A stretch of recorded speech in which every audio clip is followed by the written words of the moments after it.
Linda Gentis and myself present. Dave Turk and Melissa Luck are both not going to be able to join us today, although Supervisor Luck may be able to come later in the meeting after 2:30. So proof of notification. Mr. Langreich, was there proper proof of notification? Yes, there was, Mr. Chair. Okay, thank you. Agenda item number 3, agenda approval. We have a 17-point agenda for us today, so I'm looking for a motion to approve. Awesome. Oh, go ahead. I will second it. Okay, we'll do a motion by Gentis and a second by Seif. All those in favor, please say aye. Aye. And I'm gonna make sure everyone's saying aye today because we only have 4 of us, so Aye. we need all 4 of us to make it official. You're just so lucky I'm here today. Yes. Okay, so that, the agenda is approved. Agenda item number 4, previous meeting minutes. We have 2 sets of minutes today, so I'm looking for a motion to approve both the minutes for August 20th and 24th. I'll make a motion. Motion by Cooey, I wasn't at the second, the 20th one. well, I'll make the second to approve the minutes. We're still gonna need your vote to approve them though. I can do that. If we're gonna do it. And I just want to say too, I think these are the first minutes we have from Ms. Wheelock, and we really appreciate her taking those minutes, and they looked good to me. I read them through, so. All those in favor of approving the minutes, please say aye. Aye. Aye. Any opposed? Or there's no one opposed. Motion carries. We have approved minutes. Agenda item number 5, Village of Casanova tax deed parcels number 111-1300-0823. That's the first parcel. The second one is 111-1300-0824. And the third parcel number is 111-1300-0825. To the Village of Casanova pursuant to Wisconsin statute 75.69. And 2 is in parentheses. So Mr. Langreich, and then Ms. Wheelock, I'll just note if you're taking, let's see, you're not here. You're probably virtual. Oh, you're taking minutes today. Oh, okay. We're back to Mr. Bell. That's great. So we have Supervisor Brewer with us as well. Hello. So now we're up and above our required quorum by 1. So Mr. Chair, looking today for a motion to sell the following tax deed parcels to the Village of Casanova pursuant to Wisconsin State Statute 75.69 paragraph 2. Again, that allows the county to work with municipalities to sell it directly in a non-competitive type of an auction event. The 3 parcels that Mr. Chair had mentioned for $1 per the recording fee, so it'd be a total of $33 for the transaction, 1 for each of the parcels, and then the recording fee. All 3 of these lots are located in the downtown area of the village. These lots were associated with the blighted building location on 106 West Main Street in Casanova that the county had removed out of public safety concerns. The Village of Casanova Board has expressed their desire to obtain the 3 lots for the economic development of their community. The resolution is attached from the village as was passed on June 9th, 2021, Mr. Chair. Mr. Chair, I yep, would go like, ahead, Mr. Seif. I would like the privilege of making the motion to approve and recommend forwarding this to the county board for approval. Okay, motion by Seif, second by Cooey. Mr. Chair, Yep. just we won't have to forward it to the county board. You'll have the authority here today to finalize the sale to the village. Even better.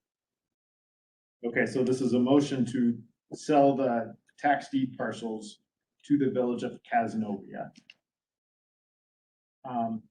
So I did just want to point out, I did call the village president just before the meeting to understand this a little bit better, because it says in here that this would be for economic development purposes, and we've been talking a lot about this lately. And so my question was, would there be buildings going up there? Is that what's meant by economic development? Or is it just that it would be a park that would help with the looks of the community overall, and that's what would benefit the economy of the Village of Casanova? So I understood from talking to him that it's just turning this into a park. This is, although the village would have the authority to sell it if a business ever did want to come in, but the village president didn't see that happening anytime in the near future. So I just want to be clear that we're selling the property to the village to turn it into basically a mowed park with a few benches. So Yes, Mr. Chair, I would say your second assessment on that is probably more correct. I don't think that there's any plans right now to do any type of commercial development on it, other than to have it a green public space. And if anything, to make sure that it doesn't get acquired to extend further kind of salvage yards that are kind of near that property. any other discussion or questions? Yes, Mr. Chair. Yep. I would like to thank Mr. Glassbrenner for his diligent work, his due diligence in this project. It is certainly the best result for a piece of property that was just going to sit there as junk forever until we did something with it. It got to the point where the village found it to be intolerable, asked the county to proceed with it. It is possible that maybe one day somebody will want to buy the property for development. But the important thing is that the village has control over how that property will be used. It's presently zoned commercial. They will control the danger of having people dump junk on it.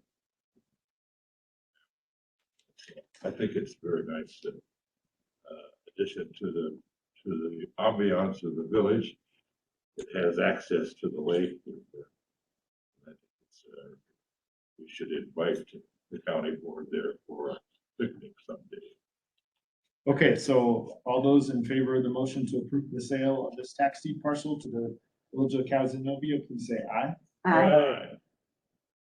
Okay, anyone opposed? Okay, that motion carries. Agenda item number 6, Town of Henrietta tax deed parcel number 014-3440-1009. So Treasurer Keller, if you wanna come up here, I pulled the seat out for you, so you can come up close enough to the microphone. So it looks like today we're looking for a motion to sell this parcel in Hub City for $500. So it sounds like we have a buyer. That's correct. I have the money, brought in cash. To sell the property to Gary Perkins, and then try to city. We put a sign up. So, and I think the property committee voted on keeping it set at $500 and not lowering it. Brought in money. Okay, so we need a motion to approve the sale to Gary Perkins. Is that right?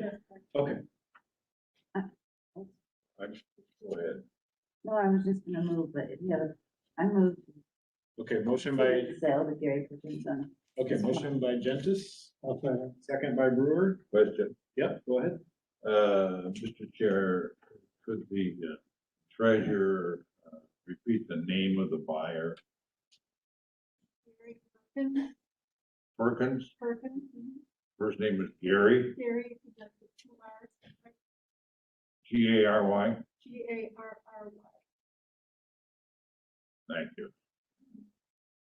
Okay, all those in favor of the motion to approve the sale, please say aye. Aye. Opposed, say no. The motion carries. We have it sold. Thanks for doing that for us. All right, agenda item number 7, health insurance renewal for 2022. Mr. Lang. Mr. Chair, looking today for a motion to accept proposed courts 2022 renewal at 60% premium increase. Recommend renewal to the county board as part of the 2022 budget for adoption by resolution. Have the county administrator sign the renewal. Background on this item, the initial renewal proposal for courts 60% increase from 2022. The proposal was based on current experiences, of which I'll let Serena and Ron take us down the road on that. So overall, that is going to be the motion. For sake of brevity, I would invite Ron from courts and Serena and Casey from Wisconsin, or from Wallace, Cooper, and Elliott. If you folks want to come join us up here at the table, and we can allow for a short presentation. You're comfortable with that, Mr. Chair? Oh, yeah, there's 3 chairs. Okay. You'll just be spread around the table. So,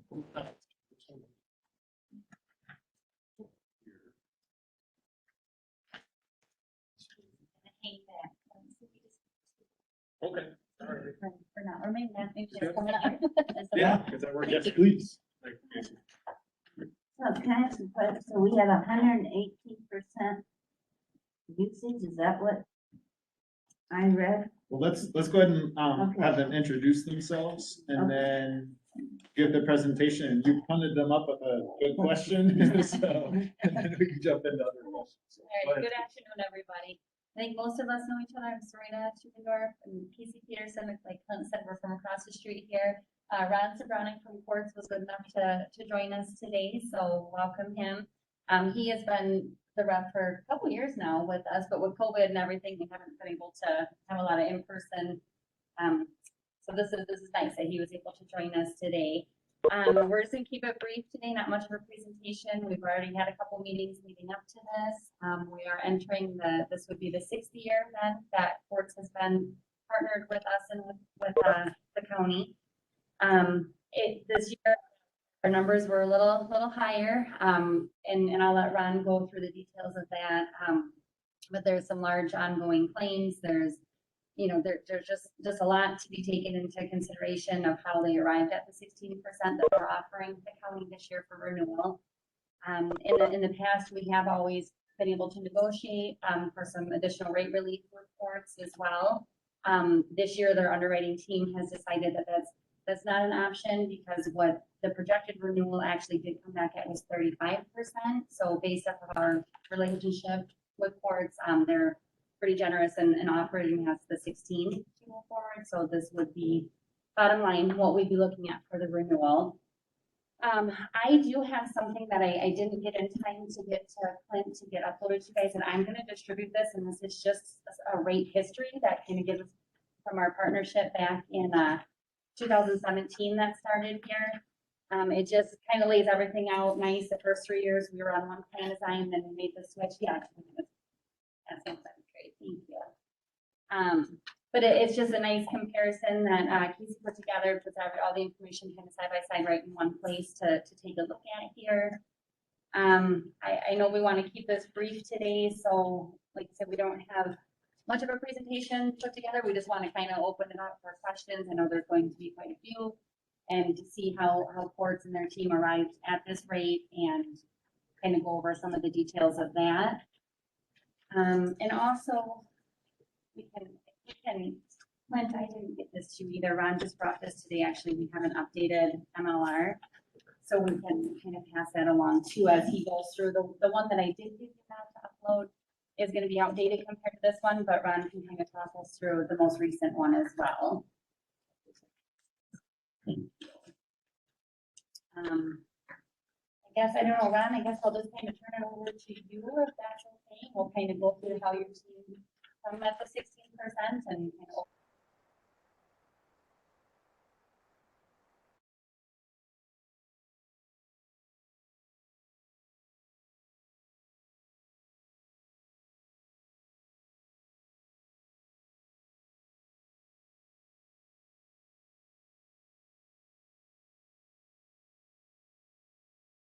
out the updated, we call it an MLR report, it's an updated experience report. And the only difference is typically we provide the MLR report on a quarterly basis, but I was able to get it and wanted to provide the MLR report, so it matched exactly as like your actually renewal calc. The underwriters looked at the experience we made, and I wanted that to match up, so you could see how your experience was, with the showing on the rate calc. As you had indicated, in your question, your medical loss ratio is at 118% through the renewal, the most recent 12 months at 118%. So basically for every dollar we're coming in, we're paying out the claims 118%. So nothing's more paying the enrollment, the claim processing and so forth with that. Your target MLR, which it shows actually on the renewal, is at 92%, which means typically for your size group, you expect to pay out 92 cents of every dollar per claim, the 8% is for admin and even fees for, you do have 1.5% built in the profit if you're at target. It's with that. But that's our projection at 92% that we have at who's at. And here, as you can see, your experience, the 118% did increase, driven primarily or a lot due to some large case claimants. As you can see, typically for your size group, you typically see 3, 4, 5 higher dollar, the 75, 100,000 plus. In your group in the previous year, or this past year, you actually had 9 of your 10, which were at 100,000 or over in claims. And of those, 8 are ongoing and all still on coverage going forward. So we really anticipate when we go through the renewal calc quickly with you that your experience will continue similar to what it is at. On the rate calc sheet, we always look at, and I won't go through every line, I'll try to make it quicker for you so that you have a chance to look at it. We always look at 2 periods because we don't want to put all your eggs in one year because your experience can change year to year. But we do weight the more recent period to give it more weight in your experience.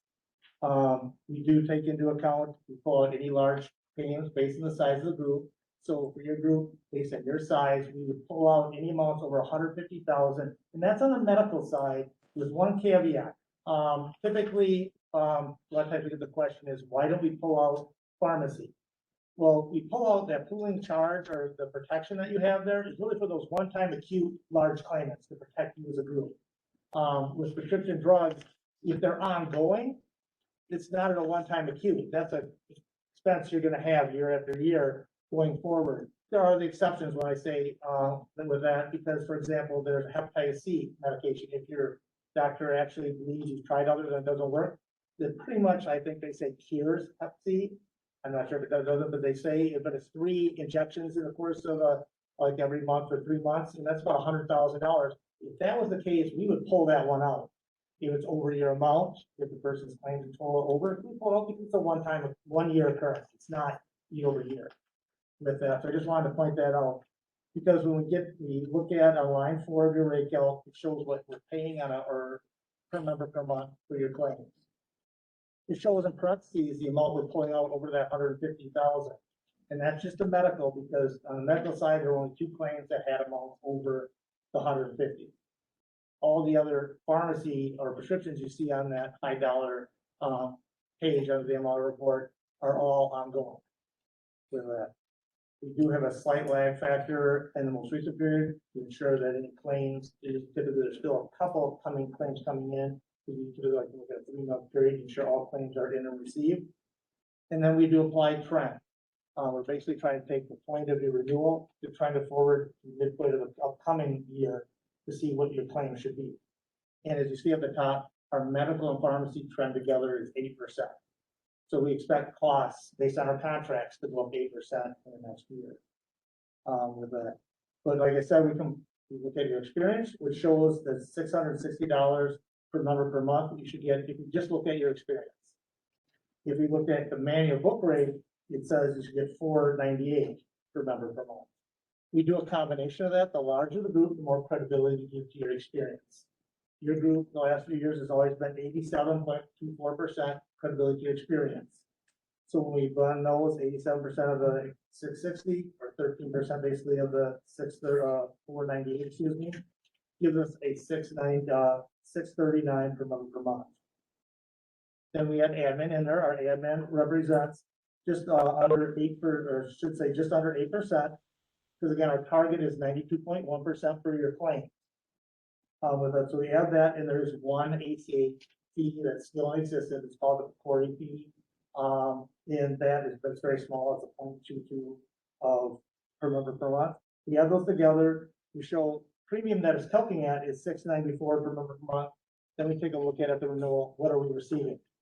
We're receiving $514.32 right now when we ran the renewal. That's where it counts at just under 35% increase for the coming year. Because again, our goal is to get you at target. So we know each year, hopefully we can give you a trend or better increase every single year. Of course, we want to partner with our groups. We want to continue to build those long-term relationships. We lowered that 19% to get to the 16% increase. Why the 16%? We know we need to get more than trend because you're running above. We expect you to continue to run probably somewhere in that 150, 118 where you are now based on your claims. However, what Underage did is they looked at, well, over the past 5-6 years, what is your group average on a medical loss ratio? It's just over 100% medical loss ratio. So with that, that's about 8% above trend. That's where they went trend and basically the 8% to get to the 16. Because hopefully, even though what we see, we expect your claims to be around that 118, 115, above. We always hope it's gonna start improving over time, with that, because it can change, somebody can turn off, whatever. And so that, but if you just move close to that target, and we get the 16%, we would get you in that position of, so you're at that 92% and continue giving you the trend or increases going on. You want to work over time to get, so to speak, your group right side up so that, your premium is supporting your claims. But the reason why, when, Serena indicated, when they asked, is there further rate relief? The answer was no, is because typically, like last year at Culver County, we went out with like a 6 point something and we lowered it to just under 4%. This year, we wanted to just say, hey, let's go with the best. We already came up to 19%, and I wanted to explain why the 16% that we came to. Again, we want to work with you over time, but we do need to get that premium up. Because even with that, you stay at the 118, it's gonna be above, the 92% target, but we're hopeful. Things can always change. One thing about claims, you never know until the actual next year for sure takes place. We can just go by what claims we received and what, based on those conditions, what we project will be in the coming year. Any questions? Yeah, Mr. C, go ahead. Yes, Mr. Chairman.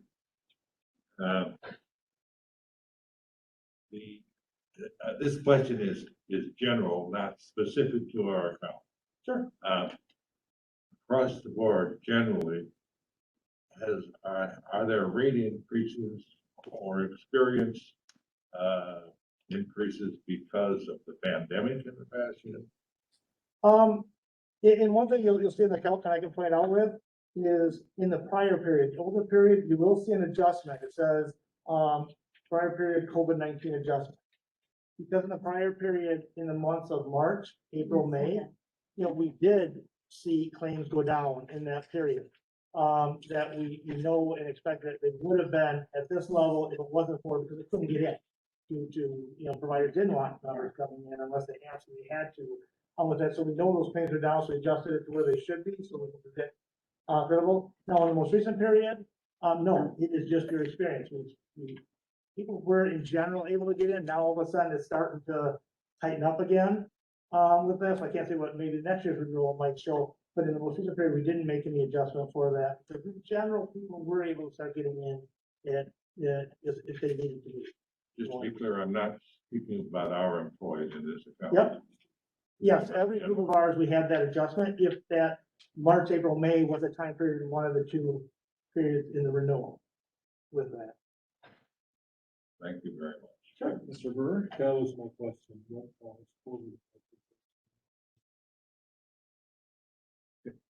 Yeah, Ms. Gentis. So you just look at our group as a group, and we're not combined with any other No. governmental group. So if we were in the state plan, wouldn't we be in a larger group of people? Yes.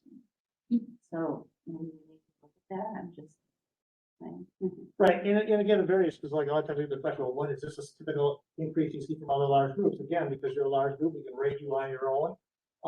Under the state, I used to handle the state courts as a combination of three insurance companies coming together. I would say a legacy PPIC, Petition Plus, play. Now we've all come together, with that a few years ago. And I handled the state under Petition Plus. The one thing then you have to look at too is you may hear, oh, they have this smaller increase, but their actual premiums are higher than what your premium is for, the plan. So my question is kind of along the same lines. What's the definition of a group? And, I'm thinking here, if I was an individual, there wouldn't be any point in me getting health insurance if I had to pay enough premium to cover the costs of my health insurance bills. So why is that happening in a group? And it's kind of along the lines of Supervisor Gentis's question, if our group is too small, and I see it's also decreasing, and I think I know why that is. We're probably losing the healthier people from our group. It just doesn't, the trend line doesn't seem to be looking very good for us to be staying in a group of 200 people. So what's the definition of a group? And Well, a group to be, is two or more employees, would be a small, large, typically a large group is 50, is defined as 51 or plus total employees covered under the group. And underwriting has a lot more latitude when it comes to, large group. The smaller, sometimes you have to go like what's called for, you can't adjust so much like you can with a large group, such as yourself. And again, like I said, when you look at these, yes, we're just like our pooling point, and so that, you look over the cost of block of business. We want to get to that break even, where it, but right now, like you said, in your case, in your group, we've averaged 100% medical loss ratio. So that shows over 5-6 years, there's been nothing basically coming in for the admin on Court's side. It's all been paying out the claims. But again, we want to build a long-term partner. We have a partner with all our providers, like Richland Hospital, the Richland clinics here, and all the provider groups here, that we want to make sure we're bringing membership to them. So that's taken into consideration when we're giving that relief or working with you. We want to keep you, we want to keep you as patients of our provider groups that are contracted with us and owned with us. you said something too about the premiums being higher under the state plan. And are you saying that, I mean, I understand, we can change the premiums, we can ask you guys to come up with a rate we're paying. So our employees are paying a higher premium so that the cost from the employer side isn't so high. But are you saying that the state sets their own premiums? And maybe this No. isn't a question for. No, what I'm saying is just the overall premium for the plan they're on. Like, for example, the page with the premiums on it, let's say for like you're single, it's $150 or whatever, like with that, based on the plan you offer, under the state plan, typically their premium, total employee contribution, and is greater than what they are on most of our commercial groups. Not all, and again, they're rated on their own as well. When I handle a business plus, or, Courts handles the state, with that, we totally look at their experience, like their renewal. And so by premium, you mean employee plus Yes, employer? yes, just total premium is what I was getting at. Okay. But yes, they're rated on their own, just like, you are, or for your group. It's just when you're under the state plan, then you are subject to basically ETF and the insurance board and And determining what the benefit, employee What's that trust mean? funds. Employee. Employee trust funds is and I should say the insurance board, that actually makes the decisions on what plans to offer to the state, and WPE. Typically they follow along with what the state offers, with that. But then you're subject to what benefits they decide to offer. You don't necessarily have that input. You can make recommendations to them, but it's really up to them what benefit plans, what benefits are offered. Okay, any other questions or comments? Yep, Mr. Seek. Perhaps Mr. Brewer remembers this. Mr. Sobrani? Yes. It seems to me that when we were in the state plan, and then we chose to go, I believe, with you folks at the time, seems to me we were told that to get back into the state plan, there would be some sort of penalty for having dropped out. Is that right? You can't, but they could apply a surcharge. You would have to apply, there's not that you would be penalized, but they could. They would look at your experience, and they could apply up to a 2-year surcharge onto your rates. So if I may add, in previous discussions earlier this year, we To brought, whom am I speaking? this is Casey Peterson Oh, from Wallace Cooper. We looked at those opportunities, and as Ron mentioned, yes, there could be up to a 40% surcharge added on top of the rate that you see publicly published for the state programs. Based on our current experience, as Ron has discussed, and kind of where we're trending or going to for over the next 12 to 24 months based on our claims. And I remember in a discussion earlier this year, one of those thresholds were about claims that were above $200,000 would guarantee us, we had a couple of them, would guarantee us getting that surcharge. And right now, we did not go through the underwriting process with the state, but I could, with our medical loss ratio continuing to be 100% or more, I truly believe from experience that we would see a surcharge added to our claims for 24 months after entering back into the state program. So that surcharge is related just in particular to our experience and not to the fact that we dropped out. Correct. It can be looked at in a couple of different ways, but yes, the county would pay the underwriters, the third-party administrator, to underwrite the state program based on the experience, based on the census, how is the group made up, and of course, where it's located. And so at that point, you don't have a penalty for leaving the state plan. However, your re-entrance into it would be determined based on how well the group is performing on the claims. So it wouldn't necessarily be a penalty for leaving the state plan, but it would be an introduction. And if the underwriters felt that we were running at, let's say, use our target at a 92%, and they felt that was very on trend and on track, then they wouldn't apply. They do not have to apply a penalty.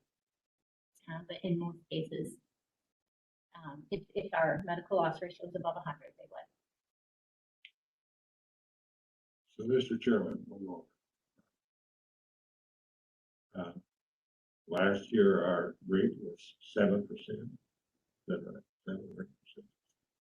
I mean, in the current year. 3.9. Oh, 3.9, and we're going from 3.9 to 16%. Increase, Pardon? increase. Increase, yes. Now, it seems to me that perhaps you have a solution for this. We have deja vu all over again, where on the one hand, we want to give our employees increased compensation by virtue of an increase in their hourly rates. And we're going to take it away by increasing the insurance premium. How do we solve that problem? Well, Mr. Seep, we're not being asked to do that today, so we've got, Okay, I know that. we've got a recommended motion here to accept the renewal at 16% and recommend this to the Richland County Board as part of the 2022 budget. And then this would also have the county administrator sign. So what I just read, it'd be appropriate to have a motion right now. May I ask just one more question? Yep, go ahead. Clint, we had a subcommittee and whatever one, study this, did we not? We did. We had a group of folks that brought in some of our financial folks from the different departments. We sat down and tried to evaluate different options. We had several different brokers that kind of did an interview type of thing to see if in our short term, if Wallace Cooper Elliott still our best partner as a solution, as well as evaluate the different plans. We did have Wallace Cooper Elliott. They also costed a plan that kind of mirrored one of the state plans. I think the renewal for that plan came back at 48%. The other half of that though is that it would eliminate HRA expense, which kind of offsets that, but then you also have to consider that HRA expense budgeted for does not even equal an HRA actually paid out. So there's some give and take there. Overall, appreciate all the work that the committee, or that, not committee, but that team did. Plan on reconnecting with them in the first quarter, but with our efforts to try to bring our wages into focus this year, see us circling back around and say, okay, we're trying to meet market there. Let's take a look at health insurance. Overall, it's going to be, as long as we still have high claims going out, it's going to be a challenge to pay for it, is the bottom line. Claims will drive the ship in the future for us. I just want to make sure that we explore it. Yes. I appreciate that. I appreciate that response. Okay, so does someone want to make this motion? I'll make it. Okay, we'll do a motion by Cooey and a second by Brewer. All those in favor of the motion, please say aye. Aye. Opposed, say no. Okay, that motion carries. Right, so that'll be going forward to the county board. Thanks for coming today, and Thank you very much. answering our questions. Okay, that takes us to. Yeah. Thank you, Ron. Appreciate it, Ron. You bet. Casey, thank you.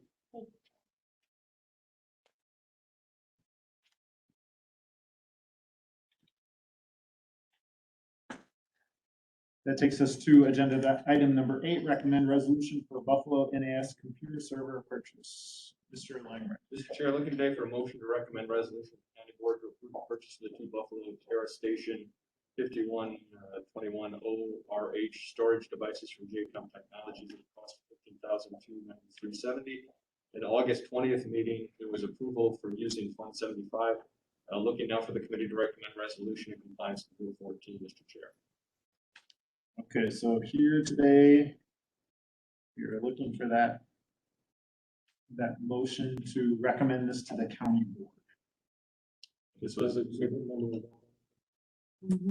Probably, you're ahead of me. Well, there is a resolution number 20 dash, and then it's 8A on our iPads, 08A. You might be looking at agenda item number 11, which is HHS.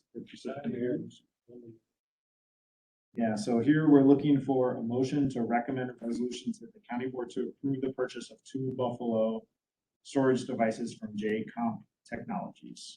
These were purchased underneath the emergency granting through myself and saying we really need these because they house the body camera video feeds for the sheriff's office as well as some of their GIS. So we did make action on this. We approved last meeting for funding from Fund 75, but failed to add in there that compliance with Rule 14, that we do need to seek resolution for the amount of this purchase from the county. Okay, so we already approved this purchase, but we just forgot to forward it to the county board.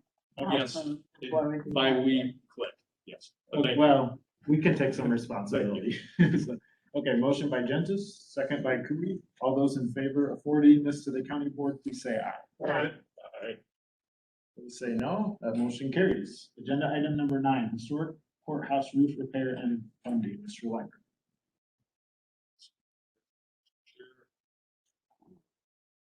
Looking today for a motion to authorize utilization of the American Rescue Plan funds for $284,000 in conjunction with 2021 designated Fund 92 appropriations. That's our short-term borrowing of $30,000 to pay for roof replacement costs, consulting fees, and other associated expenses in roof replacement for a total projected cost of $314,000. Background on this item is Specialty Engineering Group. Representative Russ Mullins has recommended that we accept a bid from Interstate Roofing and Waterproofing Incorporated for a base bid of the $272,000, with the total cost contingencies estimated $314,000. The administrator advises that the monies be apportioned from the short-term borrowing for this year of $30,000, which we have allocated, and that monies from the American Rescue Plan to the amount of $284,000 for the payment of for the remaining costs. This action will replace the tile roof on the historic courthouse with shingles matching the sheriff's roof. Estimate life on the shingles is roughly 30 years. Property committee recommended this on September 2nd meeting. Resolution will actually be coming forward from them, but looking again for kind of your piece on it with the appropriations of funds. So how can we use American Rescue Plan money to put a roof on a courthouse? As lost or revenue replacement. Essentially, it kind of falls in that category of lost revenues. So it's underneath that 1.6 million parcelment of more discretionary type funds that, as long as we're not using it for pension or to reduce levy expenses, there's discretion to use it. And we lost. I'm looking back at that spreadsheet from August 20th, and we lost revenue at Pine Valley and the Fair and UW Food Services, Simons, a few others. So those, how do we make the argument that we lost revenue? That's the part I'm having a hard time. no, that's appropriate. So lost revenues is actually calculated from a formula that's put together through the American Rescue Plan, part of it showed how an organization calculates your lost revenues. And it's kind of based on the projection of where you were trending, and then COVID happened, and then, how far away those two lines deviate. Forward Analytics, who is kind of an analytical branch of Wisconsin Counties Association, released a formula through a Microsoft Excel spreadsheet of calculating that, of which my smarter finance people in the back help me manage through. Our anticipated loss then over the next, I think is it based on 4 years, Derek, or 5? It's on 4. Over the next 4 years was 5.5 million of lost revenue expenses for the entirety of Richland. So of our 3.3, I'm sorry, I couldn't, I can't find it.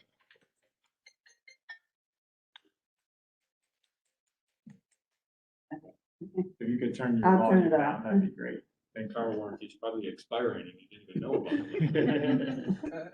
Sorry. That's okay. With that formula, the idea of Forward Analytics is to try to have a uniform way that all the counties are approaching and calculating it. We arrived at about $5.5 million of revenue lost over the next 4 years. So of our $3.3 million apportionment, we could say all of it essentially is lost revenue, which gives us discretionary to kind of use it. Some of the language still includes that you're using it to preserve functions of the county. Is kind of what, so you have the discretion to use it in that function. So plug it into this doesn't fit the other criterias of COVID response necessarily, or supplemental pays for essential functions or early childhood education types of things. It falls underneath that replacement of revenues. Does that answer your question, Mr. Chair? Yeah, it does. So we have basically 1.7 million for lost revenues, and this would use about 0.3 million of that. So we sell 1.4 million. It just uses a chunk of that amount we had set aside in our framework that we adopted in August. Right. For this. Okay. And I know we don't have it kind of stapled down on where we want all that apportioned to and exactly what projects, but at the same time, it just kind of feels like putting roofs on buildings to keep the water out is probably not so much of a want more than a need. Okay. Any other questions or comments on this one? I will commend not creating this wrong, able to figure this thing out.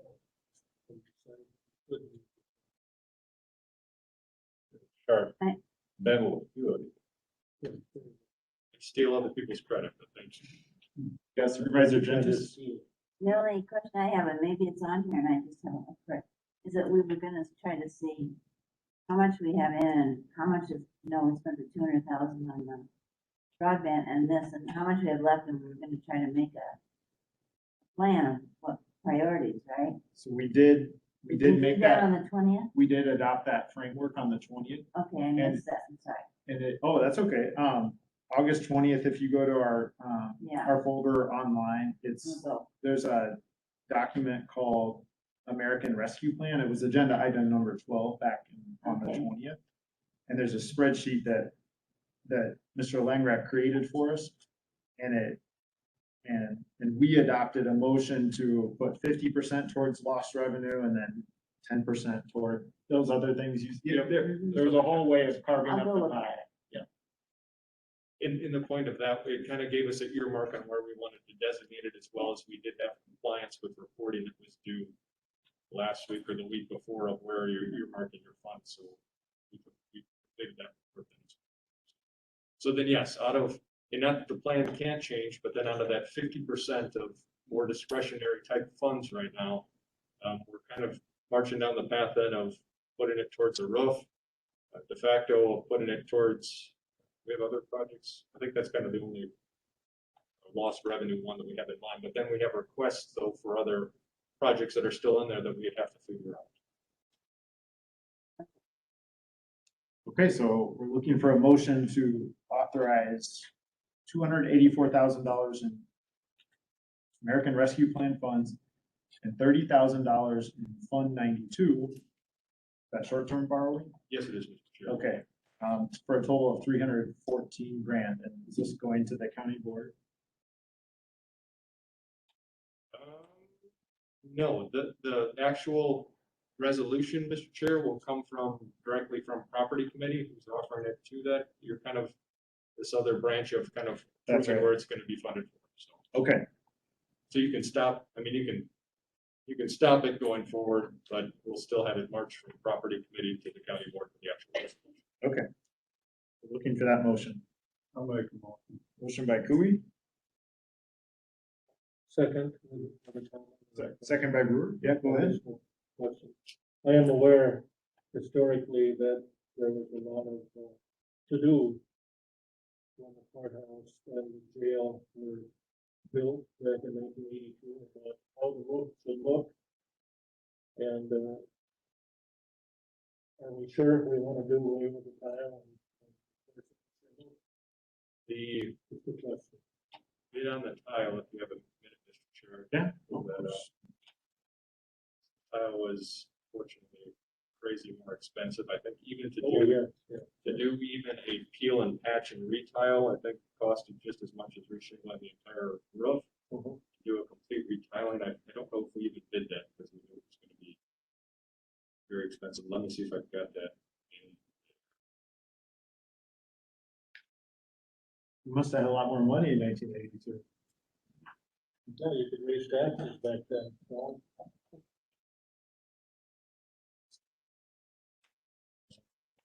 I think that they small percentage.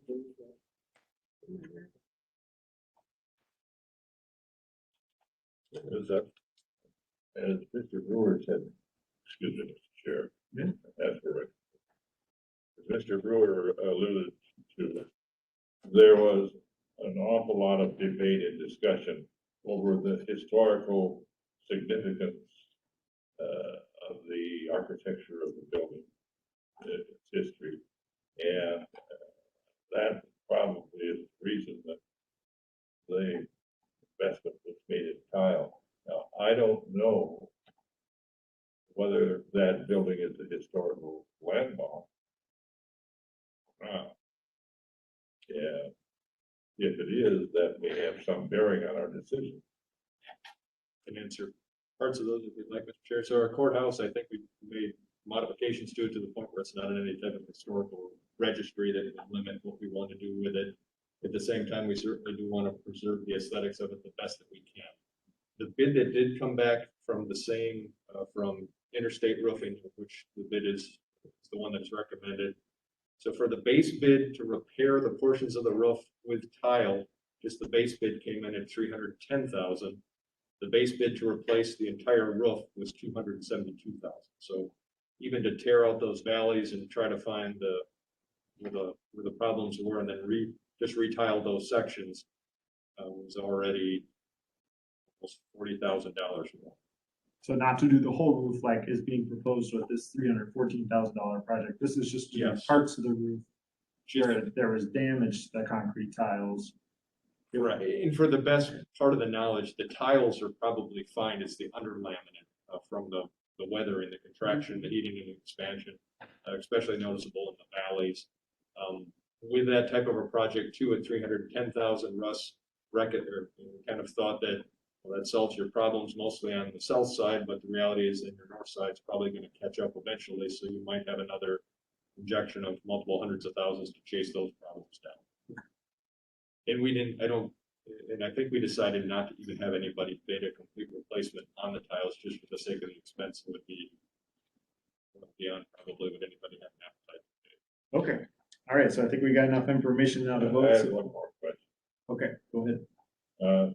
I think, Mr. Lundgren, you mentioned, I heard the term 30-year life. Correct, yes, for the life of the shingle. Is that an ironclad or is that an estimate? That is an estimate. It's not Is that from guaranteed or Russ Bowen? guaranteed. I'm sorry? Is that from Russ Bowen? Correct. Yep. Okay. And So, is this, because there's a hell of a difference in the quality of shingles. So Russ is on top of that, that's good. this is supposed to help abate the back problem. That's what they're hoping. Hoping it helps. I don't know if it solves all of it just from the size and the age of the building, but Yeah. we had our bad proofer guy come through the building and do the walls and the crevices and the eaves and all those things, which at the same point was kind of silly when we had softball sized holes through the under laminate out into the, I shouldn't say it was silly, I know. we've got to seal the top up now. If it, hopefully it mitigates, is it going to solve all of it? I won't probably go so far Yeah. as promising that. But it can't, certainly can't help hurt our efforts in trying to keep out our bad friends. Okay, all those in favor of this motion, please say aye. Aye. Opposed, say no. All right, that motion carries, so we're moving forward. We're not stopping the project. Property committee is taking it to the county board. Thank you, Chair. So agenda item number 10, amendment to petition for airport project to include approach path indicators, Mr. Lambert. Mr. Chair, 1 second. Mr. Chair, looking today for a motion to recommend amendment to resolution 2183 to the county board of petition to state aid regarding tri-county airport improvement projects to include approach path indicators. This will be included then in the paragraph 2 of that resolution. The added language will be install precision approach path indicators on runway 927, clear obstructions and any related work. This allows then any type grant funds that we receive through the state and through the federal government to be able to also include these approach path indicators. Approach path indicators, as it was described to me, is when you're coming in and it's dark, the lights are on, and if you're too high, they shine red, I think, and if you're too low, all you'll see is white, and you want to be able to see both colors to know that you're on a good approach route. I think that's how was described to me. So the amendment to this will then allow us to be able to use potential grant awarded funds for this project in conjunction with the drainage ditch and raising the levels. Mr. Chair. Okay, so looking for a motion to recommend this amendment resolution to the county board.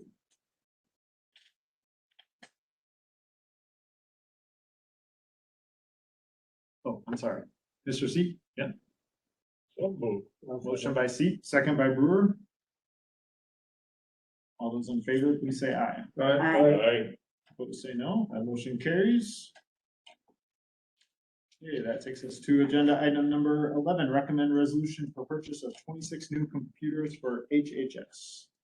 Mr. Chair, looking today for a motion to approve the purchase of 26 computers, 24 laptops, and 2 desktops at the cost not to exceed $60,000, and forward the recommendation to finance, so that's here, and then to the county board for approval. This is brought forward through Director Thorson. Oh, yep, Tracy is on. I would defer to her, Mr. Chair, for any questions. Let's see, the only question I had was, so I was reading through our county board rules, especially under K, and I was a little unclear from what was written in the letter and then the resolution. Are we going out to bid for these computers or not? Mr. Chair, we work with MIS to get the best price for the computers, so I don't believe they actually formally go out to bid, but I think they search to find the best price available. I guess I'd also add that currently it's very difficult to get computers, and so the bigger challenge will be to locate vendors that have the computers that we need. So and maybe going out to bid is the wrong way to put it, but are we making an attempt to obtain a minimum of 3 quotations from vendors if reasonably possible? Are we following that language? I believe that MIS follows that. I don't know if Barb is on to be able to speak to that because they actually make the purchase or find the computers when we make that request. So are we just giving a blank check for 60 grand? And then do the bids not have to be obtained, or how's that work? Mr. Chairman. Or and I said bids again. I meant, what did I mean? Quotations, quotes. Mr. Chairman. Sorry. Yeah. I don't have I can't be on my speaker and on this because it messes it up. That's okay, yeah. We do have, quotes are good for 5 days right now. That is all of it in the water. I cannot even bother getting a quote when it's going through the board process, because by the time it gets through that, they are not valid. Once it's approved, yes, we will get official polls. Thank you. That's all I needed. That's all I wanted to say. Anyone else? Okay. Yes, Okay, go ahead. so anyways, blank check I thought was a little strong. Okay, maybe so. I just wanted to make sure we were getting quotations. So I'm looking for a motion to approve the purchase of 26 computers at a cost of not to exceed 60 grand and then forward this to the county board. Also, Okay, motion by Gentis, second by Cootie. All those in favor, please say aye. Aye. Opposed, say no. Okay, that motion carries. We're going forward with that resolution to the county board. Agenda item number 12, 2022 budget adjustments. Mr. Linger. Chair.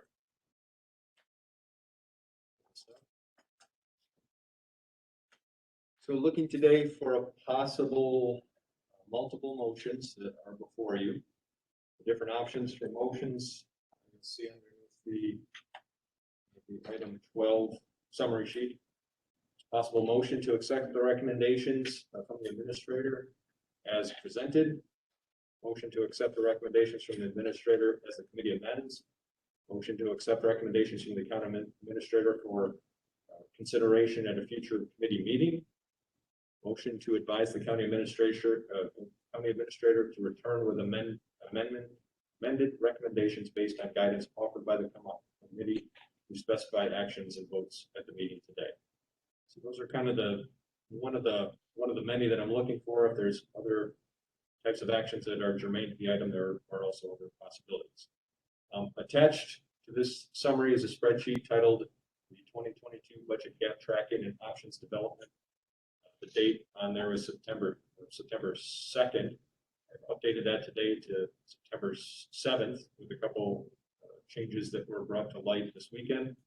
The spreadsheet is intended to depict intentions, specified budget guidance, department and fund impacts, proposals and options, the cost to add or cut options, the administrator's recommendations for adjustments to reach a balanced operations budget. Like all budgets, these recommendations are intended to best limit expenditures, project revenues, in efforts to meet the board's desires for services and allocations of funds. So we will go through that sheet today. Before we do that, just a reminder on the timeline is we're looking today to hopefully be feeling like we're at a 95% solution. The final meeting that we're hoping to get an adoption, a recommendation from this body would be a week from Friday on the 17th. On the 18th, then, we'll be working with departments to finalize any adjustments in their budgets. We'll have that distributed by September 27th for publishing. So we have a mandated 3 weeks of publishing that we have to have in place before the final hearing and adoption on the 26th. That being said, let me pull up now the revised gap tracking. The one that was released out last week was 12AB. I will be referencing, 12A. I'll be referencing a 12B. There were a couple adjustments that I made this week that I will be able to show you and talk about. But again, now this is just to kind of walk everybody through this document, as I know spreadsheets are very busy. And I know that my mind doesn't necessarily work the way most minds work.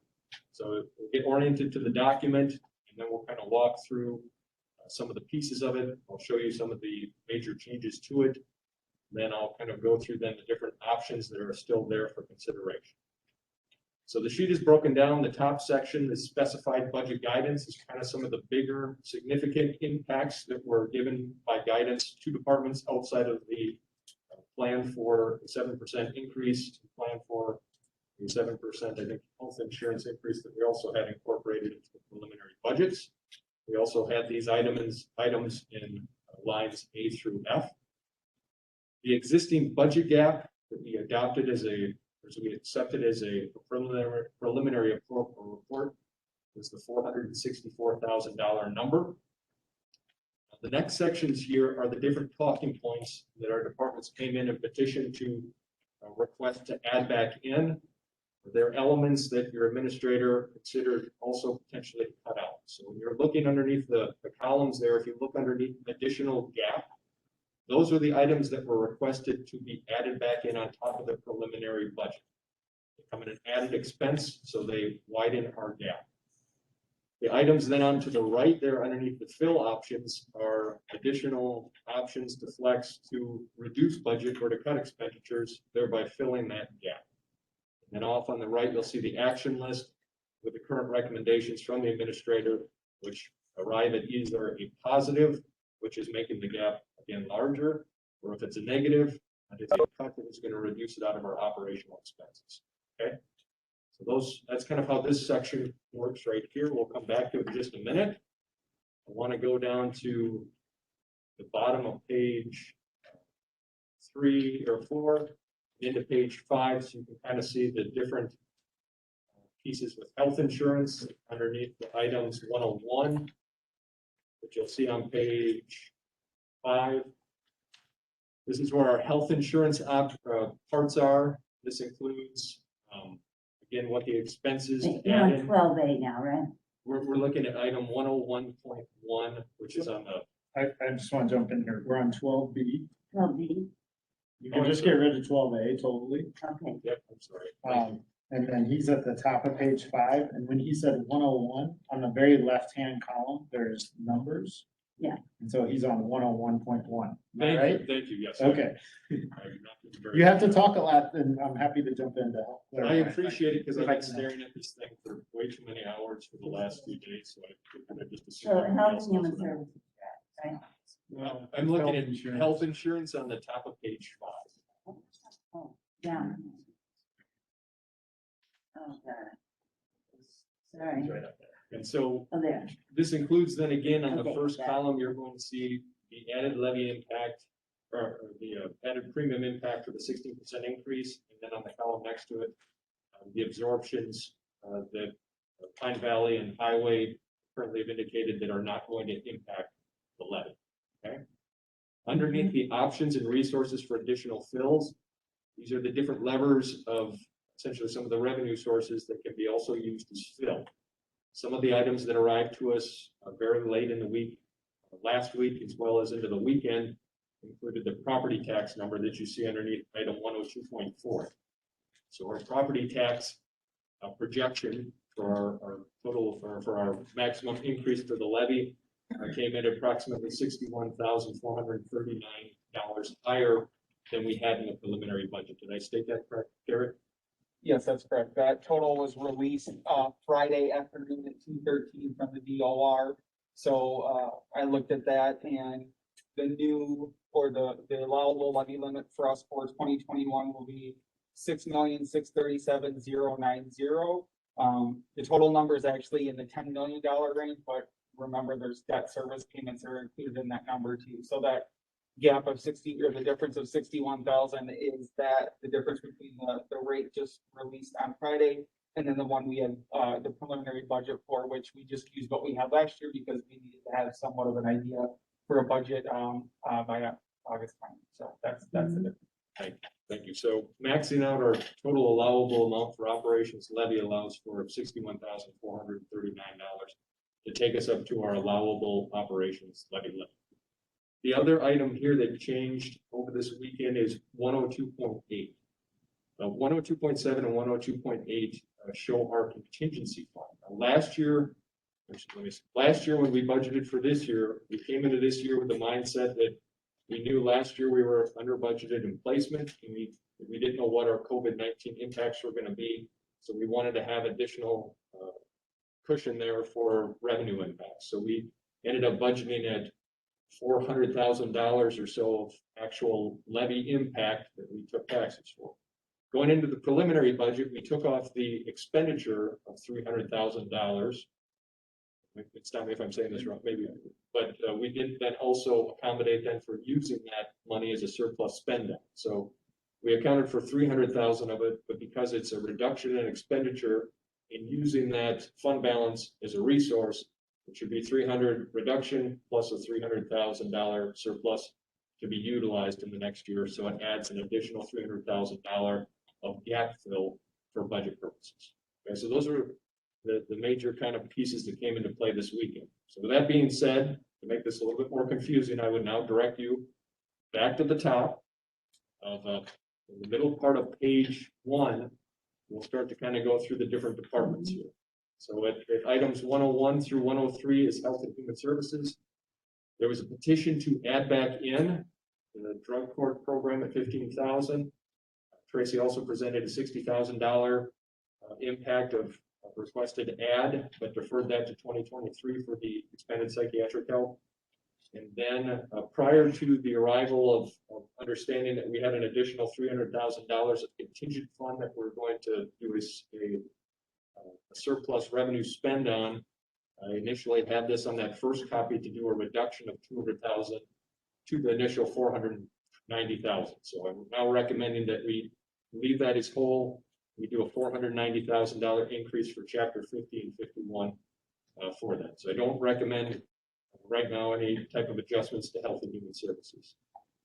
To the county clerk's department, 2.1 through 2.4, Derek had in there a request to add back in 10 hours for his deputy, $900 for training funds, office supplies of approximately $1,300. I recommend that we add those in. I'm also recommending, though, that we cut out the operational expense of the codification and consider that as an option for the ARP funds for American Rescue Plan funds. So I have that as 3 gap expansions and then a $10,000 fill because the $10,870 was built into Derek's preliminary budget numbers. The highway committee, the highway department, we talked about them being able to incorporate back in and restoring their highway clerk for 35 hours without levy impact. Also, though, included and considered a option to still do a reduction of the $15,780 to the levy that went out there as an offset to be used for the assistant to the administrator position. I do not recommend we have that incorporated at the budget this time. Line 4.1. So I thought we were gonna try to use some of that, even though to take those funds and have that be for your assistant, part of that from the highway. Correct. We had a resolution that said we were gonna shrink the hours. Yeah. And that the monies would be used to displace it. The guidance that we gave out to the highway was stay underneath the 0% levy increase, which we did. We came back and said we can do it and still add the hours and essentially take it out of operations cost and either materials or equipment. The petition, you still have the option in here if you want to still add in the levy impact reduction to it. It's an estimated $15,780. Line 3.2. I think we should keep that open and discuss that later at the end. Okay? Certainly, yes, certainly. Yeah. And the whole point of this is I'm just going to walk you through on where I'm at right now and my recommendations. You have until the 17th where options like that are on here, and there may be ones that are beyond what I have on here as well, can be considered. But they are kind of laid out here as well as a costing, where if there's elements that you want to see reduced out or added back in, you have an idea what it costs so that you can gauge where the offset comes from. Can I just make an attempt to, I think, summarize what he was saying? He was saying he's not recommending increasing that highway clerk position back to 35 hours. He's recommending keeping it at 20. That's not how it's happening. No, that's not what it says here. They've made their budget accommodate for that 15,000. We're just not giving that 15,000 a month for an employee, correct? Correct. That's Okay, so I was wrong, right? the, Is that the way to say that? Well, I don't know, but that's the way I understand it. I'm not talking about the value judgment. I'm just talking about what you're recommending. And you're recommending that that position stay at 35 hours. That's what it says here. yes, if they're Okay. they're saying we can take it out of height, still stay underneath our 0% guidance. So they're not increasing or they're still, yes. So we'd have to amend that resolution at some point when we adopt this budget. The one where we already said that they have to be reduced to 20 hours. If this budget moves forward and if this position stays at 35 hours, we just have to amend that particular resolution at some point. Yes, we would probably want to go back and adjust that to make it reflected on which way we're going. Okay, thanks for clearing that up for me. But, and again, if the overall intent then is to reduce then their levy from that zero base to incorporate that position, then that would be lever 3.2. Okay. It's on. Okay. Child support. Now this one I have an error on, and I do apologize. 4.1 is an evaluation for their position that they have a reclassification. This is now child support. Remember last year we did a reduction in the positions. We cut out their financial clerk. Those are duties were put underneath the child support worker. A reclassification petition went out to Carlson Detman. It came back. The reclassification request was consideration for 2 steps. Carlson Detman advised on a 1-step. I have on here to do the cost of that was approximately $4,200 for the 2-step. The reclassification suggestion that came back from Carlson Detman is for a half. So I would recommend that I change this from a 4.2 gap fill to actually a 2.1 gap fill. But it still remains an overall reduction from the preliminary, okay? So this one is still a gap fill because it is not going to go up to meet what they had budgeted for, but it's not a complete failure. 5.1 and 5.2 is circuit court. Their overage with their premium came in at just under 6, recommending those rather than reducing them down to make a 0. That we increase the projected revenue to match it. Stacy indicated that they budget conservatively. We can be optimistic in potentially covering those expenses. Coroner expenses, he's budgeting, he came in over the 0% of the 6,000 more in medical examinations. With the impacts of the increasing trend on medical examinations required, a lot of them from opium overdoses. Hoping that some of our opiate relief funds from the lawsuit against the major pharmaceutical companies, appropriate use would be for this, but coming in over a $6,000 increase, which I don't recommend that we touch. The sheriff's office, they came in at a 0.7 overage. If we wanted to reduce that all the way down to an actual 0%, it's lever 7.1. They did request also though to go beyond that for their to keep a jail dispatcher position funded as well as a patrol deputy position funded to the extent of $75,000 and $78,000, of which I recommend that we add back in as an additional expense. With their new hires, they're anticipating to have new folks coming in a family plan versus, a single plan versus a family plan, which comes as an overall cut. 9.1, our property lister came in at a solution of, in order to maintain a 0, that she reduced her hours from 40 to 35, forego a increase in fees for software expenses. I recommend that we add both of those in. District attorney, we have additional non-funded mandated types of responsibilities with Marcy's Law for an increase in victim witness rights. Recommending that we add a position there for $74,000, which was incorporated in the initial guidance, as well as increased reclassification for her position. Recommend that we keep those in, but they're on there as levers. Land conservation. Wait, what is it? You're on. Clint, can I interrupt just quickly? This is District Attorney Jennifer Harper. Yes, go ahead. Sure, I would just say that 10.2, it says increase to assistant DA. It should be increased to lead victim witness. Okay, thank you. Yes, thank you. President Gentis? And why does it say 10.1 eliminate the position and then you say you're adding it? I'm confused. So the preliminary guidance built into Attorney Harper's budget is to have this position included into it. As a consideration point, if you wanted to reduce that position to not have it in there, it's on here as a lever of reducing it to approximately $74,000 of the savings, a gap fill. So I'm not recommending that we do that, but it is an option that we could exercise. And I thought we were mandated that we had to have that, so I'm confused. We're mandated to provide the services. The idea is that we have the position to make sure that we're keeping up with that mandated services and maintaining compliance with it. If we don't, we run a higher risk of not maintaining compliance with it or it falling on the other 2 positions in the office. And if I may, Clint? Certainly, go ahead, Attorney Harper. Sure, thank you. And those mandates are constitutional mandates. The law is the law, but there is a difference between statutory mandates, which we do have under Marcy's law, and then we have new and improved constitutional mandates. And of course, the state hasn't provided us any money for that, but they are still statutory and constitutional mandates. Sorry for interrupting.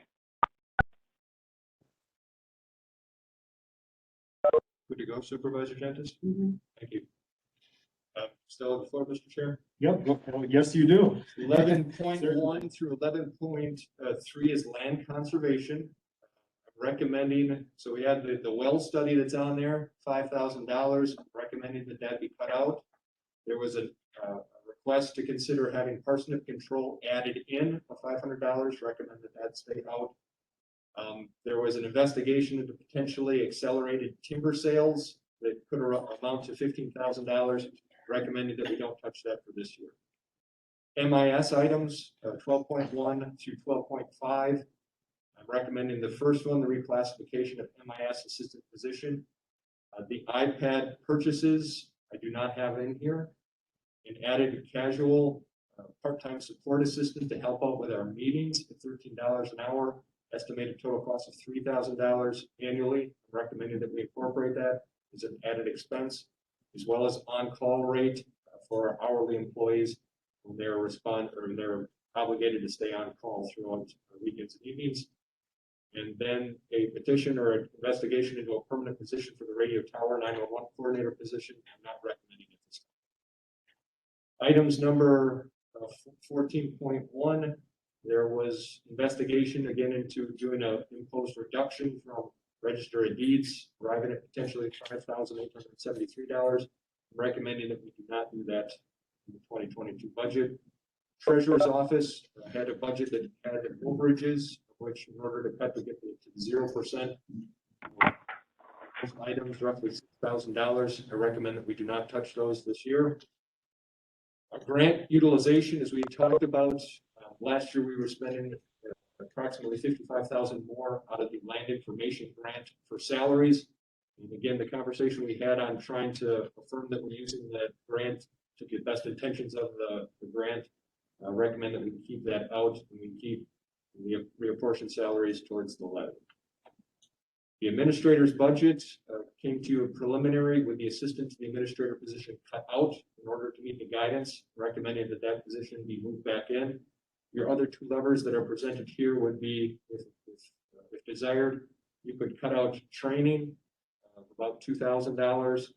And then you could also, as an option to you, if you wanted to change models, go to an administrative coordinator title to take back onto your county court, and then still incorporate an administrative assistant to that position.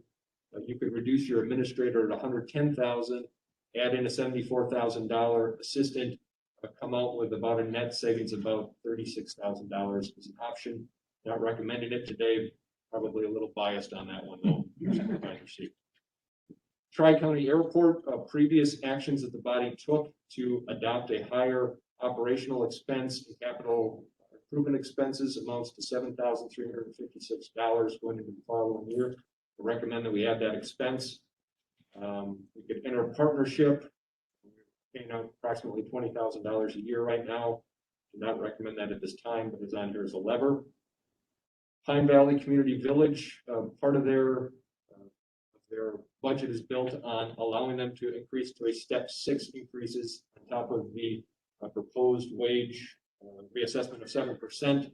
Comes at a tune of about $119,000. It could be an option to reduce that, have those additional levy down or monies displaced back to the levy. I do not recommend that today. 23.1, in order to meet the 0% guidance, an additional $1,496 could be taken from Extension Office. Not recommending that today. A petition to restore them to the 2021 level entirety would be about $6,000, which I'm also not recommending. To reduce that overall, or reduce all the services out there is $185,000 of savings, but then loss of the functions of that office. Fair and recycling, we had additional petitions. Wait, I just have a question. To not have that second position, it's only $1,496 left? There's one full and one part-time? The budget that they Another proposed, 4 hours taken out of the part-time. It was from 28 to 24. Okay, and did we talk about not having the part-time person? I thought that was a discussion. Wouldn't that be under 23.3? if we wanted to reduce all funding towards that, towards the program. I wasn't under reducing all funding. I'm not recommending we do that either this year. But again, it's,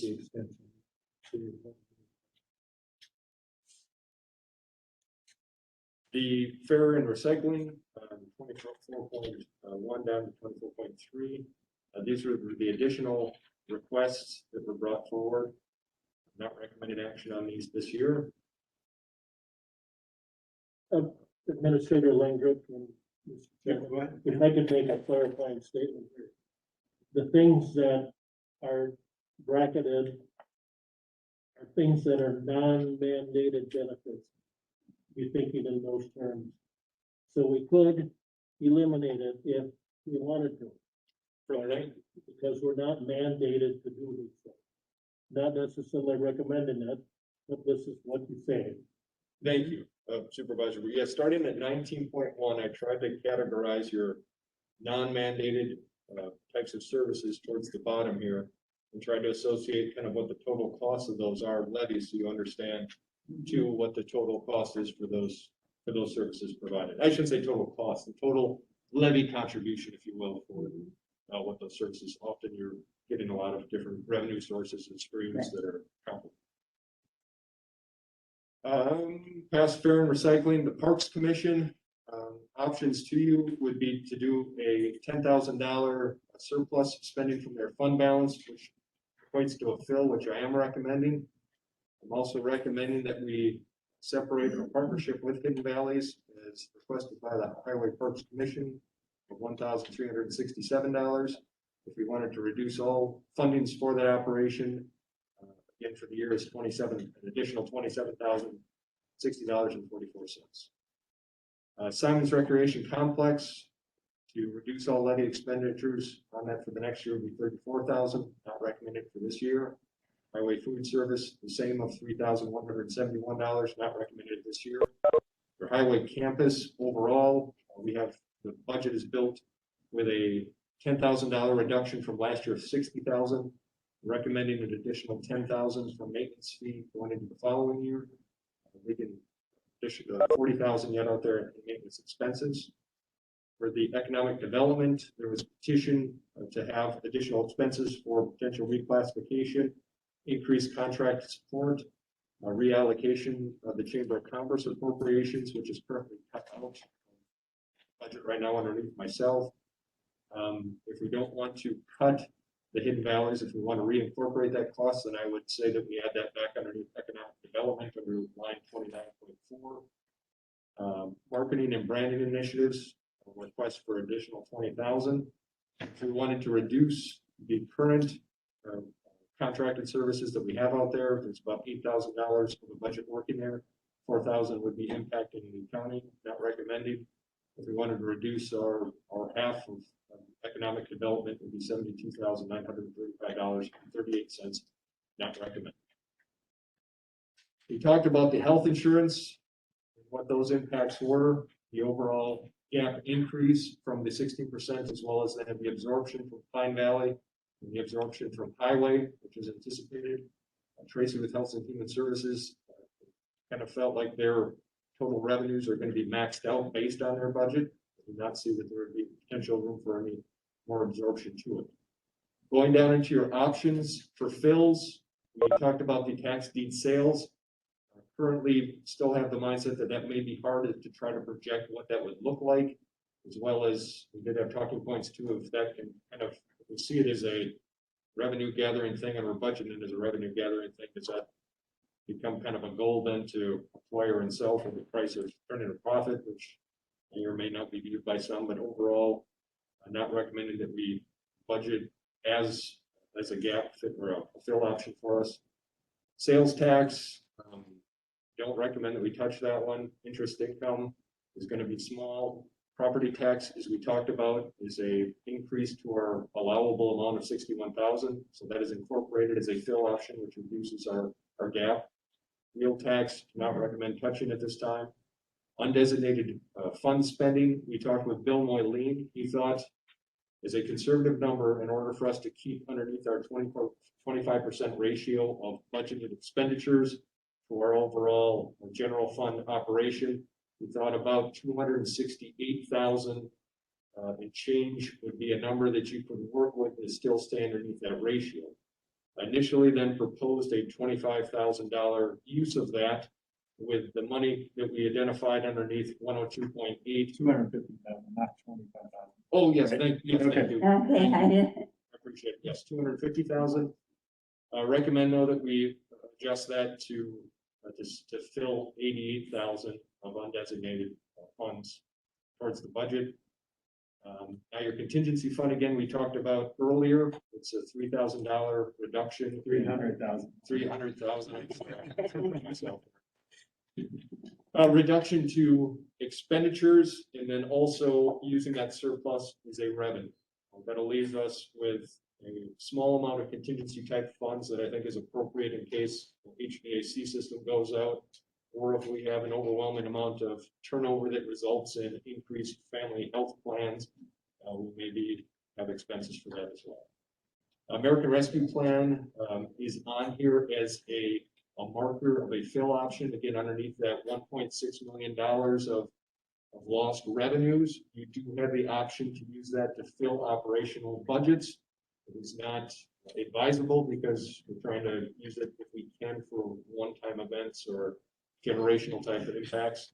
Opiate settlement and the FD infrastructure bill, we're not anticipating that we're going to have numbers soon enough to identify what we can do with those.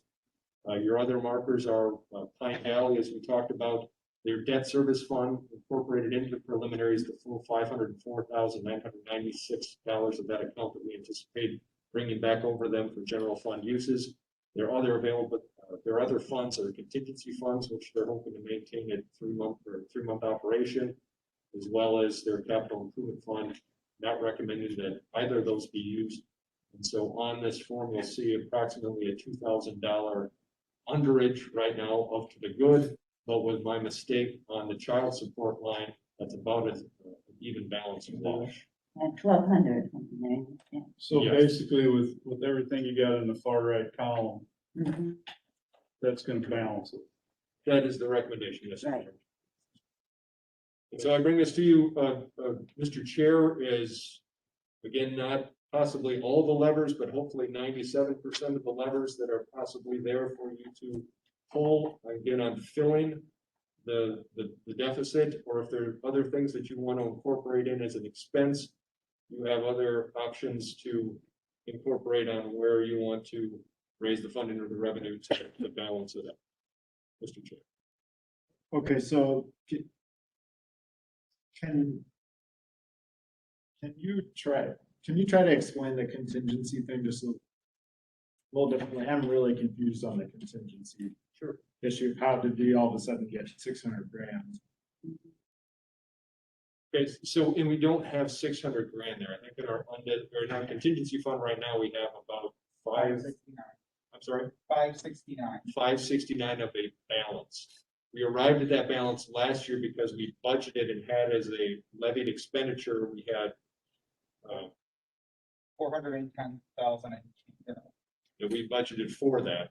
So we're saying with that plus stuff contingency fund, we're not going to levy for it as a levy expense against our operational levy. So that from last year, that reduces us 300,000. On top of that, we're going to spend off of that fund balance, that 569 as a revenue. So it's going to be a reduction in expenditures, 300,000 off the levy, plus we're going to use it as a revenue, another 300,000. Wait, so you were in the preliminary budget, you had budgeted putting an additional 300 grand into contingency? Yeah, I'll let Derek probably. Yeah, so this was, if you recall that, you're right, Sean. So the preliminary budget, if you look at the levy by department budget, that had the $300,000 in there for contingency fund for Fund 11, which is my understanding, so I wasn't here in September, but it was the first time that it ever really been done by the county. So that was budgeted that way for whatever projects there were last year. So when that preliminary budget was set, that was an oversight on my part. I didn't, for lack of not being here, did not realize that that was not the plan going forward. So it was on there, which is what you all saw at the budget meeting. So, I'm seeing it here. You too. see it Yeah, now? yeah, no, Okay, I see it. so- I don't have my glasses on, so I can see this, yeah. so basically it looks like 600,000, but it's really not. We could have adjusted the number, just made, because we realized this could have made an adjustment on the number, but then you would have probably asked, well, how is the gap suddenly smaller? So that's why there's that adjustment on this overall sheet to account for that, because that wasn't totally wrong, but it was an oversight on my part, so. So From the year before. okay, so for one of these, I don't know which one it is. For one of these, the recommendation is to not budget, putting 300 additional grand into contingency. We would have been at 869 had we gone with this had we gone with the preliminary budget. So then where's no, you're not. So the gap would have actually been $300,000 less than the preliminary, would have been 102. So that plus that increased amount of levy kind of threw that initial preliminary number, making it different than what it is now. You know, 300,000, we were over. Yes. So, Over expenses. Yeah. So the reduction in that would be the 300,000 for the one line, and then the 300,000 is showing it as a revenue, using it as a revenue, not an additional expenditure that it was last year. Because it was levied last year at that through Fund 11. We're not gonna dump $300,000 into that bucket, and on top of that, we're gonna take $300,000 Right. out, put it towards operations. So if we adopt this budget as recommended, what will the balance of our contingency be, assuming we don't spend any more money out of the contingency this year? What will our balance be on January 1st, 2022? Around 250, so the 569 less the 300,000. That's what I subtract the 300. Correct, that's right. So basically, we're kind of like reducing our contingency fund from 569 to Yeah. 269 to balance the budget. Right. Correct, you're using $300,000 of contingency, which the other 300,000 you're seeing is pretty much like an adjusting entry, if you will, to make that preliminary budget the right number. I was concerned for consistency's sake that if we change that preliminary number for transparency, it would be like, well, how did they come up with that? No, I appreciate So that. does Yeah, that make sense? I know it's kind of wonky. but- no, I think I get it now. So we're not budgeting under this recommendation. We're not putting an additional 300 grand in. And then on top of that, we're pulling Yes. 300 grand out of our existing balance to balance the budget. Our existing contingency to balance the budget. Which would essentially be like utilizing the 410 that you budgeted for last year. Yes, you're right, we'll just. Yeah, that makes it harder for me, but Yeah. yes, I understand. Okay, this is very helpful. So thanks for the discussion. So what about questions? Yeah, Mr. Chairman, Brewer? could it then be said that this reflects better budgeting on our part? Rather than having a Probably- larger contingency? I'd say maybe accounting, I don't know if I'd say budget, I'm sorry for stepping in. Yeah, go ahead. I was gonna say, maybe accounting is a better word for it than budgeting, to make sure we're balancing our Better numbers. accounting, or whatever. Sorry for stepping in, Mr. Chair. Oh, no, you had the floor. Kind of, Mr. Schindler said it's all about presentation. kind of hard, so it sounds reasonable. But we are reducing our, if we think of a contingency as a savings account or as a rainy day fund, we are reducing our savings account to balance the budget under this proposed recommendation. We haven't adopted it. We haven't recommended it to the county board yet, but under this scenario, we're spending 300 grand out of our savings account to balance the budget.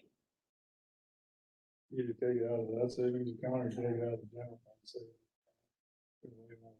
Well, that is being recommended under. Or you go up through here and start cutting things that we said we didn't want to cut. Under 102.6, that is recommended to pull down 88 grand. Yes, Yeah. right, right. Otherwise it'd be 300. Mr. Chairman. Yep. The county treasurer report, she gets receipts. Every month? Every month. Has reflected good things, I think good trends. So I would think this could be interpreted as a reflection of the town. Well, and the other thing is we added in almost 300,000 in health insurance increase. Right, And then what was the wage increase? How much is the wage 7%. increase? We anticipated the 7% levy impact was about $120,000. So we're talking almost $600,000. Just basically to get the people closer to where they should be. And the insurance thing was kind of a shocker. I get it, but man, that's a lot of money. That is a lot of money. And I don't know, and I don't disagree with them when they say that wherever you go, you're gonna see that because our claims are just through the roof. And that's tough that's a tough pill to swallow there. If I can, Mr. Chair, so the other parts too to realize in this budget is you're adding about 2.1 positions with it between our office, the district attorney's office, and MIS. Yes. Those are added costs that are going to be, as long as they're funded, or they're continual for you. The other caution to consider is we're posturing to we moved some big pieces on doing the radio tower project, as we talked about at our last meeting, or maybe the prior meeting. If we go down that road and we bond to it, without trying to increase our millage rate on our tax bill, we're going to have to reduce our other borrowing, which is probably going to impact our short-term borrowing.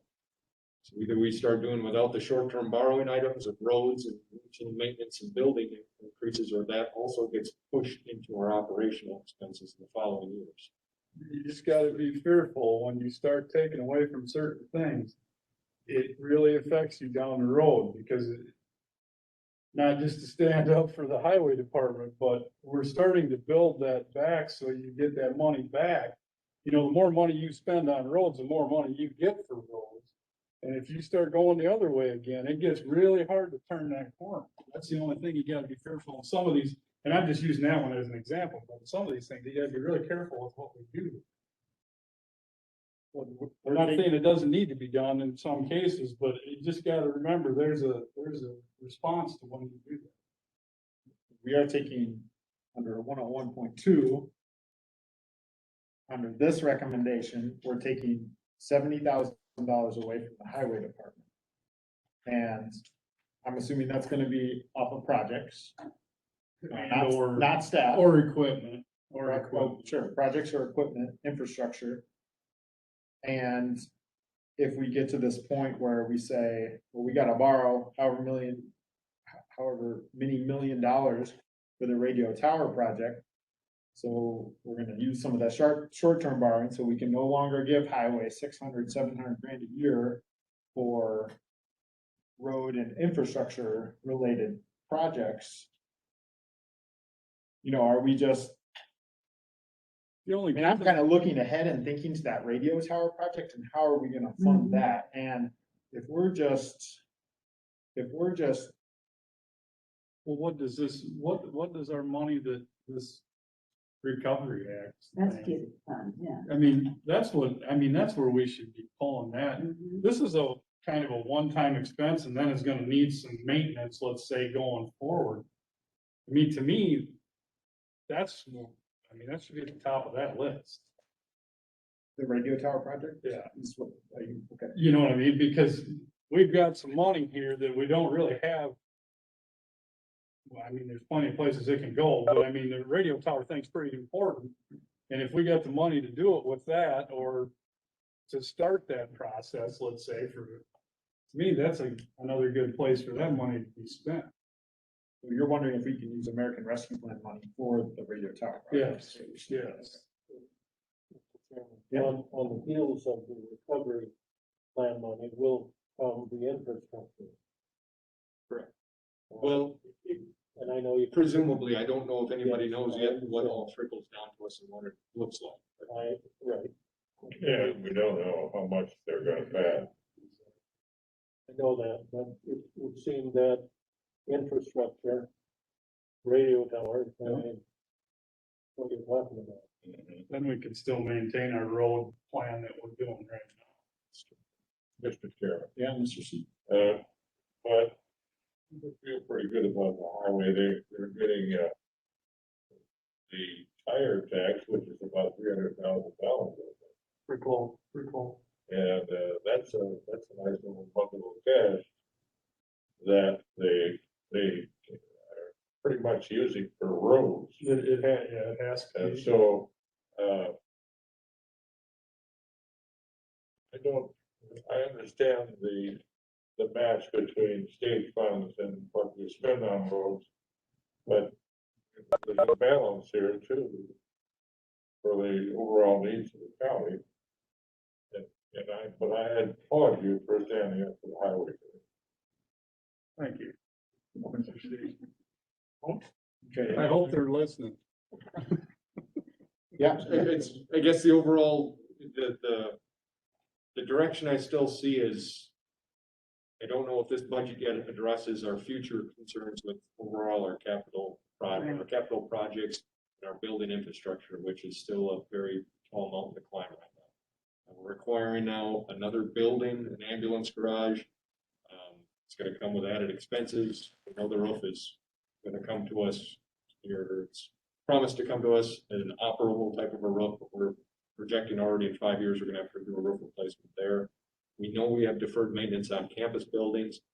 We are struggling with the courthouse across the roof. We know that this building has them. So our main kind of challenge to us is still gonna be our building infrastructure, our footprint going forward past this year. So when we're doing other bonding issues, I still see that it's going to impact our operational costs and our ability to provide services to try to catch up with that deferred building. Thank you, Mr. Chair. Someday, Mr. Chairman. Yeah. Someday we're gonna have the courage to go to a referendum and put together the logical, cogent, persuasive argument in favor of increasing the levy. We've been too timid about that, and maybe we haven't told the county's story. But that needs to be done. One of these days, we're gonna be up against the wall if we don't do it. And if the voters turn us down, then we will have to cut services. It's that choice, and that's the choice we have to give the voters, I think. I understand that it takes quite a while to get ready for an operating referendum. Sure it does, but. So I'm wondering as part of, I think what we're being asked to do as a committee, whether it's today or on the 17th, is to adopt or amend the administrator's recommendation here and forward it to the county board. What I'm wondering is, should we pair that recommendation with an operating referendum request? Because I know it takes quite a while to get it prepped and ready to go. You have to go through a public process, and there have to be all these different steps made. So I guess my discomfort with this is that, so like say we're spending down our savings account, and we can't handle some of these unexpected expenses that come up. I don't know, I'm very conflicted about this though, because you see all this federal money coming in right now, and so it doesn't necessarily require us to do it at this point.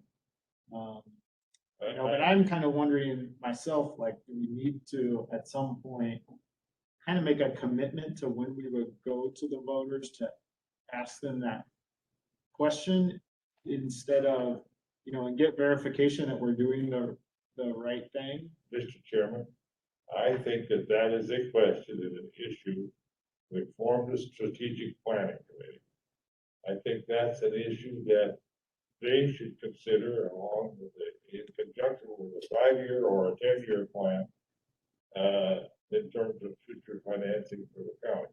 I would not recommend recommend a referendum now, because one, we're getting all this capital funding in, all this federal funding in, even though the state is reducing some of the money that they ordinarily give us, because of the federal money. The timing is poor, and the politics would be terrible to, the public would say, you're getting all this money and yet you want more. It will not work. You can hear the story. So I wouldn't recommend it now, but I would recommend that the strategic planning committee consider this issue for the long-term plan of the county, financial plan. Mr. Weinberg, I would throw that to you. Thank you, Mr. Chief. Okay, does anyone else have comments or questions for each other or for Mr. Langrick? Mr. Chairman, back to then a proposed motion to accept the recommendations as presented today, to accept them with any amendments that you want to make today, to accept them for consideration with the further committee action intended for a future meeting, which is kind of where I was posturing you folks to take action on the 17th, or possible to, if there's other motion, to advise the county administrator to return with amended recommendations based on guidance offered by the committee through a specified action or votes in the meeting. So if you absolutely do not like what is presented to you today and you want to give further guidance to me, if you can specify that guidance by actions. Otherwise, I'd recommend that final decision be made on the 17th, and we give you time to digest it. If there is additional items that you would like to see on here, is fill options or expenditure options that can be reasonably kind of costs, if we can get those very sooner than later, so that we have an estimate of trying to gauge what that looks like, that would be good. So you would like, we have some flexibility here, even though we approve this today, there's an option for some adjustment in department budgets. Yes, I'm looking for you folks to finalize by majority vote that you approve of it on the 17th at the latest. So what you would like our suggestions before that? If you have additional ones, Supervisor Seep, additional options and levers that aren't on the spreadsheet as presented. Yeah.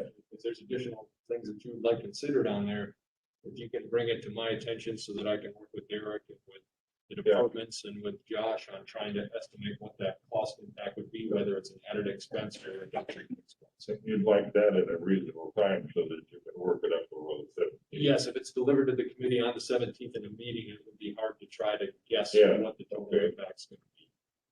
Fine. I offer the motion to approve the preliminary budget as presented. I'll second. Okay, so we have a motion to, did you say approve? This is to accept recommendations from the county administrator for consideration with further committee action intended in future meetings. That one. Okay, we have a Yes, couple of things yeah. going on here, so let me sort this out. So That's my Mr. vote. Oh, that's yours?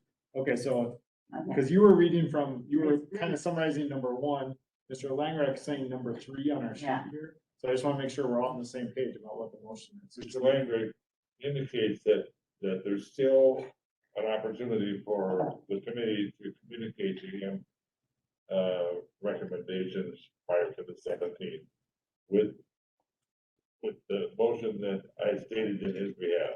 Okay, so I'm gonna read it and just make sure you agree with that. Motion to accept recommendations from the county administrator for consideration with further committee action intended at the September 17th.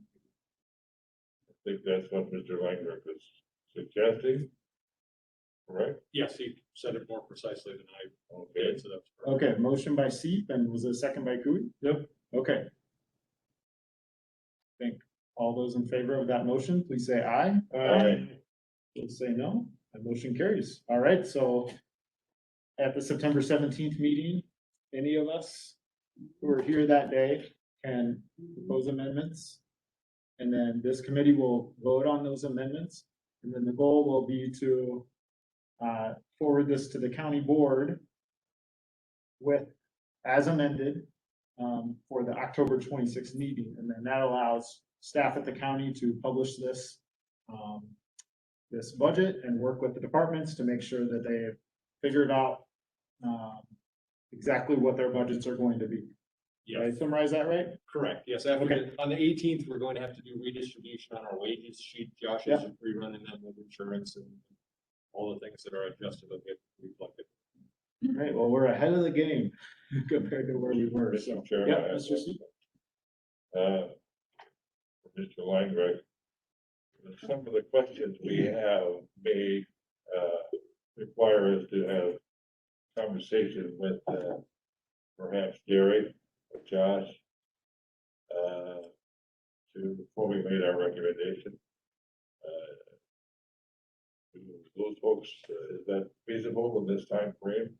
To have a conversation with them for 10 minutes or 20 minutes?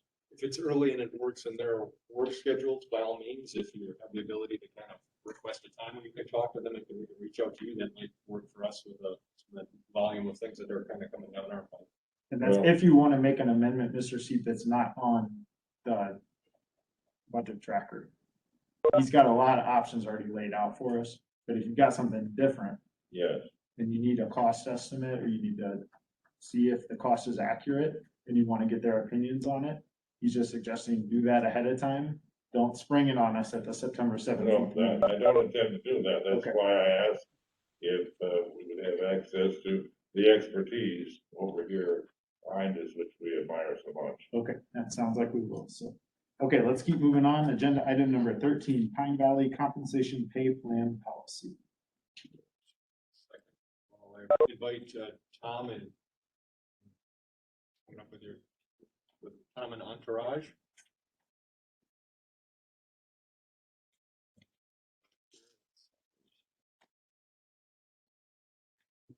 Did you say entourage? I don't think so. There's enough seats. Okay, get it shared here, one second. Share. Looking today for a motion to present a resolution to the county board to allow Pine Valley to pay premium pay of $1 an hour for all hours worked from 1/3/2021 through 8/28/2021. All Pine Valley employees to be eligible must be on the payroll as of 25/21. Pine Valley administrator will be excluded from receiving the premium pay. Premium pay to be paid on the pay date of 10/15/2021. I have Administrator Rizzo here to further expound on this. Chair. No, go ahead. Yeah. Yes. Sure is. I didn't intend on being here today, but I did reach out to Administrator Langrick about a week after we had presented in front of you at the Finance Committee on the 24th with our budget proposal.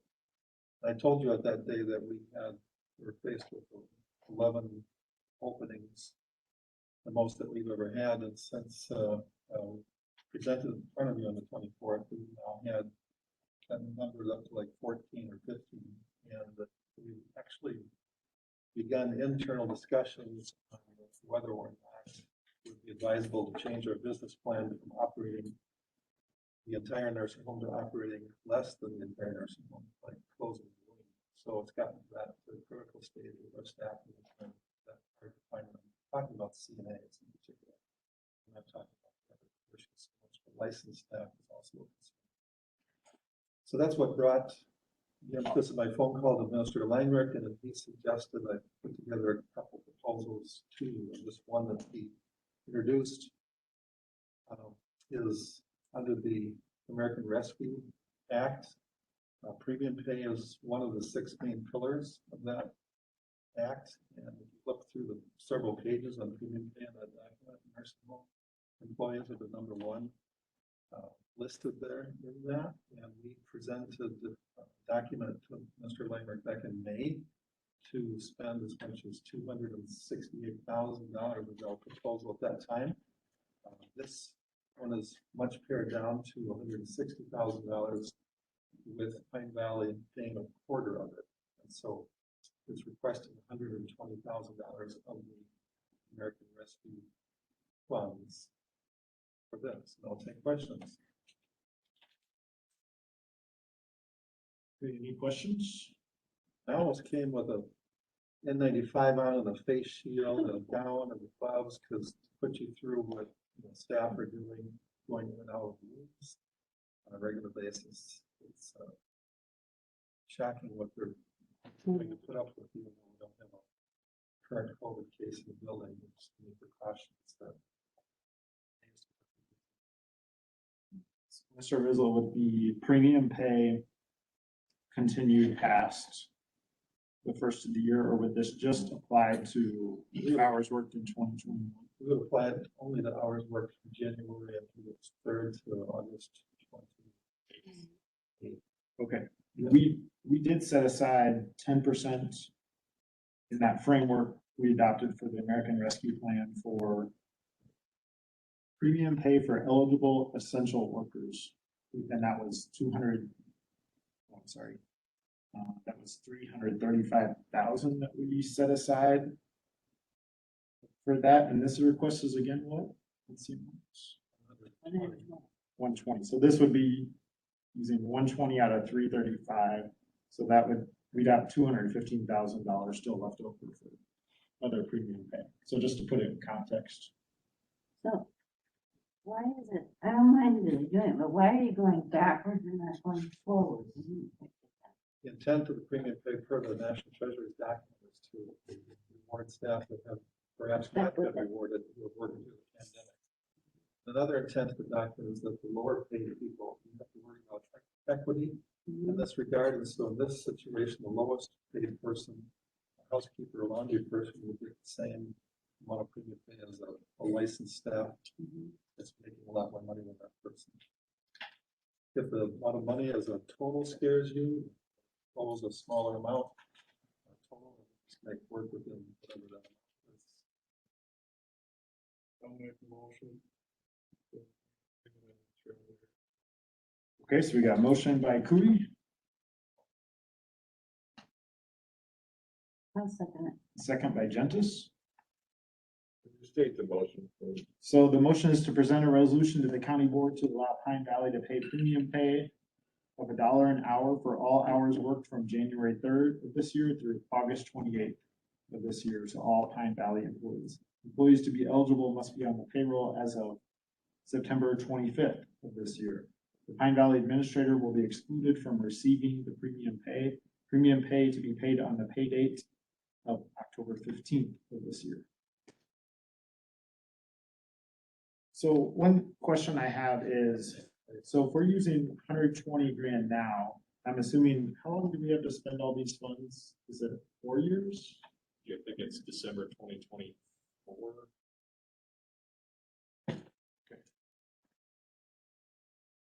Yes, we will. We saw 4 people. Yes. Thanks for being here, Supervisor Brewer. Okay, so then presumably you might come back next year and want to use additional monies, you know, the similar. I have no plans at this time, but We might have to go into recess here. Let's go into recess until Mr. C comes back. Mr. C, don't hurry. It's okay. Don't rush. You're gonna go into recess until you come back. He's gonna come.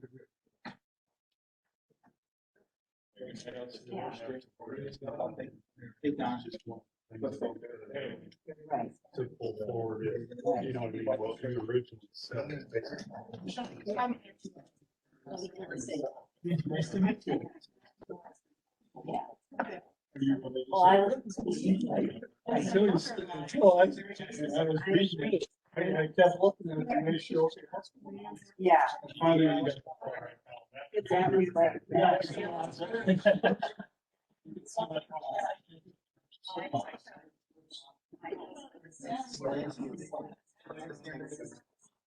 I would recommend it.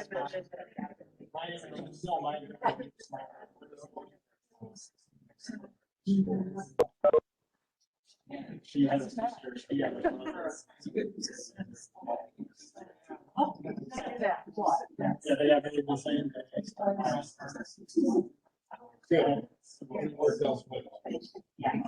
I was gonna bring up the question.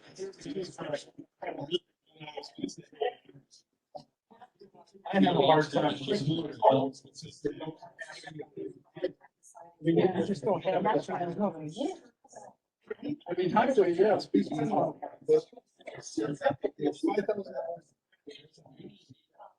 As much as $5,000 to you.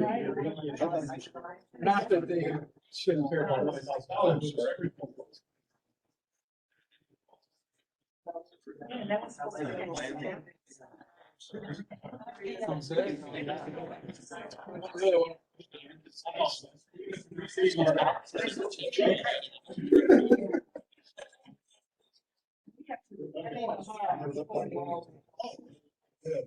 Okay. I was glad to read.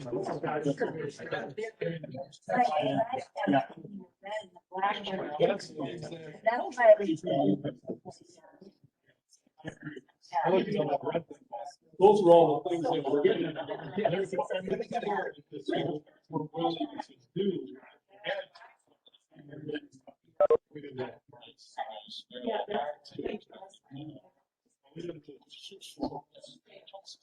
yeah, and that's a good idea.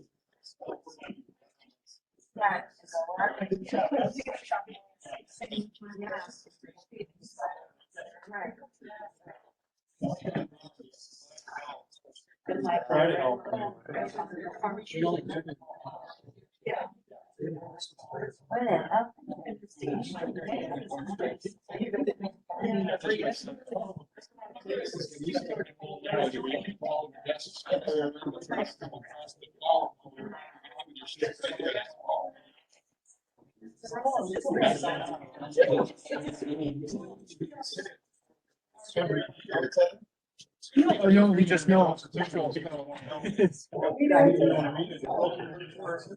Yeah,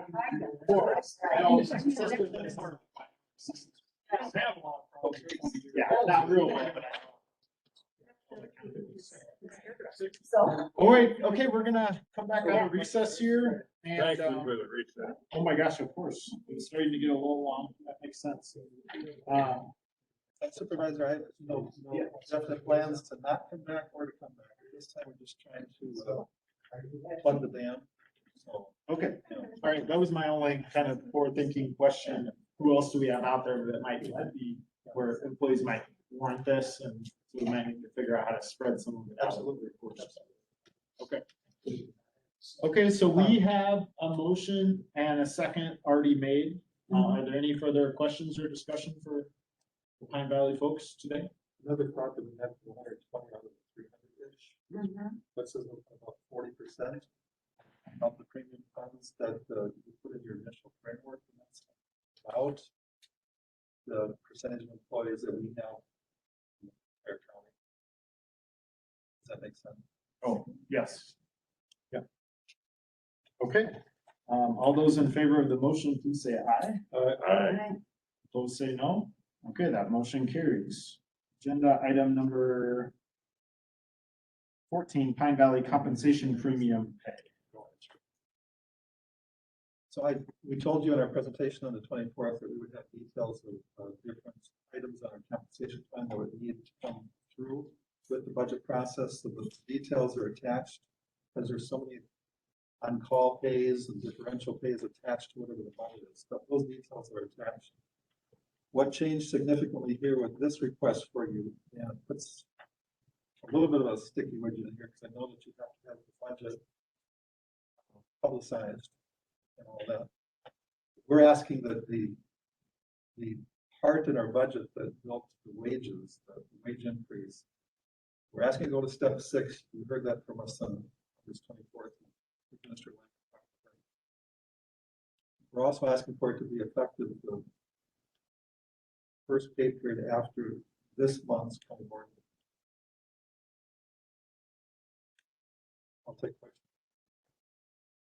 Okay, so any questions for Mr. Rislow on this?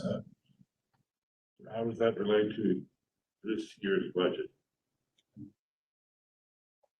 It's a portion of it, but it's not the budget. It would be a 2020, this is a 2021 impact. Yeah, To yeah. Tom's budget. It is estimated costs on Oh, here. that's the question is? Yes. Well, I put that on the bottom there. So the Okay, early, Yeah. sorry, go ahead, John. trying to save my eyes. The early implementation will cost us estimated about $110,000. And the additional influx from the state Medicaid program is expected to more than cover that. Oh, yes, I recall now. So where are you saying that this was written?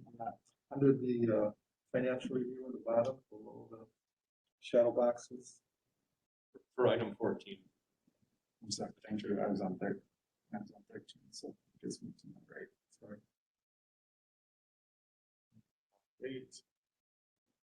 I don't know if that's a technicality that you can take a piece of something that was created to be able to 22 budget early. I think it's an add-on. It still is going to impact the budget policy when approved. This is kind of an added expense for yourselves that you're projecting into your own operation. The details tied to this.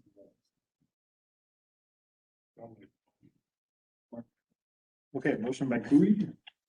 I'm always happy to second Mr. Cooley. Okay, a second by C. So, well, we get, I'm just thinking for us as a committee and, you know, just as the county board as a whole, like, if we, if we accelerate these wage increases, everyone was going up, how many steps? Was it 3 steps next year? This next year, we're not Like a doing this. 7% wage increase. What was that? It's going to increase all the numbers on the schedule by 7%. So there's not going to be a step increase for folks. They're all going to have their current step that they're on recosted up 7%. Okay, and so we're asking 2 things. We're asking to go a step up, which adds another 2%, and then do it soon, because I've seen my colleagues already using that Medicaid money, even though it's not been sent to the nursing home yet.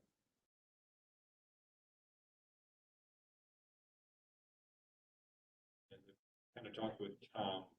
I'm not excited about doing things separate for the rest of the county. The argument I'm going to have for folks when they say, why can't we do this with our departments, is the good news is we have a lot of openings available right now at Pine Valley if you want to get in on this. It's not quite the fair thing, because obviously a lot of us don't have the right types of certifications and such, but it's the reality of the market. The other part of it is discussed as it's kind of a 2-pronged thing. Of the first action really kind of helps with the retention effort. This one is kind of helping with the recruitment effort. As we try to steal a smaller base of employees, of nursing, certified nursing. We talked about the common trend too now is, as much as you can get been working in a casual type capacity, it is often more desirable to work as a casual nurse, casual CNA at a higher dollar amount versus committing to a full-time at a lower dollar amount. It's simply on the walls of Richland County. I think this is going to create a floodgate of new applicants. It'll keep our heads just above water. And also we have the Medicaid money, right? I mean, isn't that the big? Right. July 1st. Right. Right. So this wage increase is already built in to kick in January 1st into your proposed budget, right? Okay, so it would just be coming, it would start September 26th, correct? Instead. And the details. So it's 3 extra months of. Correct. Okay. Yeah, I guess what I just get a little uncomfortable because I think about all those other employees maybe who aren't getting it. And will we get other requests, and does it turn into a? Yeah. Do you think we'll get other requests from other departments? The departments are going to have a challenge finding funding sources like Pine Valley that can cover it for this year. And the other part of it too is, again, I would encourage folks that if they're interested in really trying to do that, that have opportunities available at Pine Valley. We have a market factor right now that is saying that it's challenged for them to recruit to retain.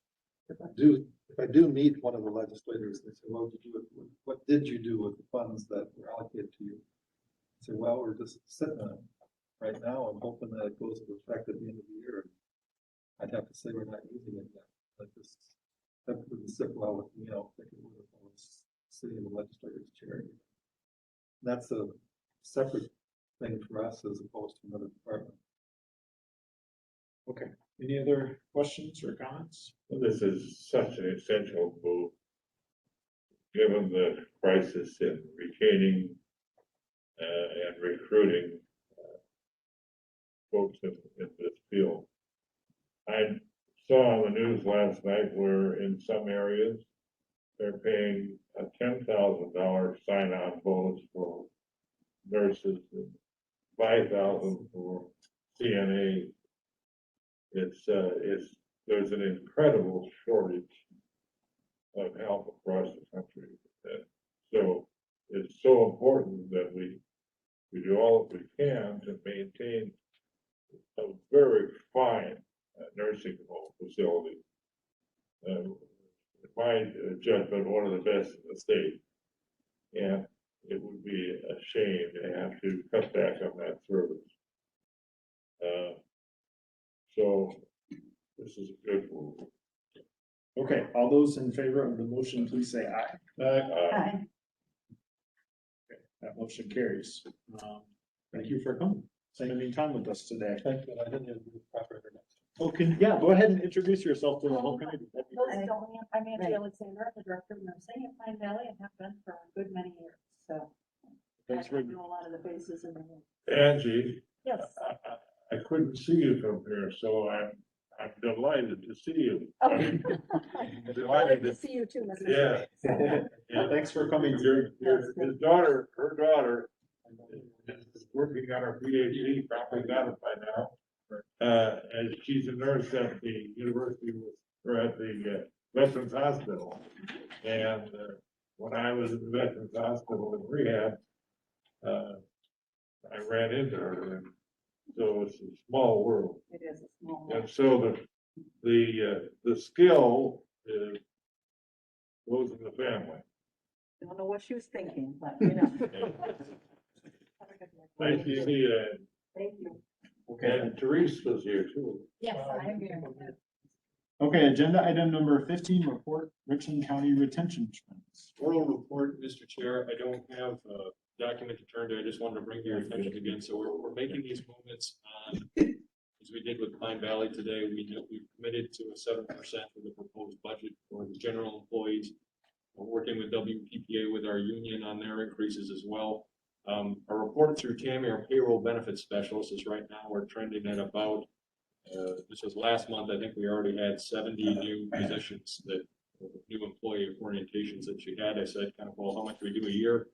We roughly, about a third of our workforce is kind of in flux, coming in and coming out with our full-time employees. Now, some of those employee positions are multiple refill, or I should say refill, are rotating folks in and out, a good amount of them coming from Pine Valley. But to understand that about a third of our workforce is being replaced either within a year or throughout a year is kind of where we're at. We built our compensation policy, or goal that we're trying to build with the policy, and doing movements like this. We talked about maintaining a trend of more of a 25%, and then having our longevity in line with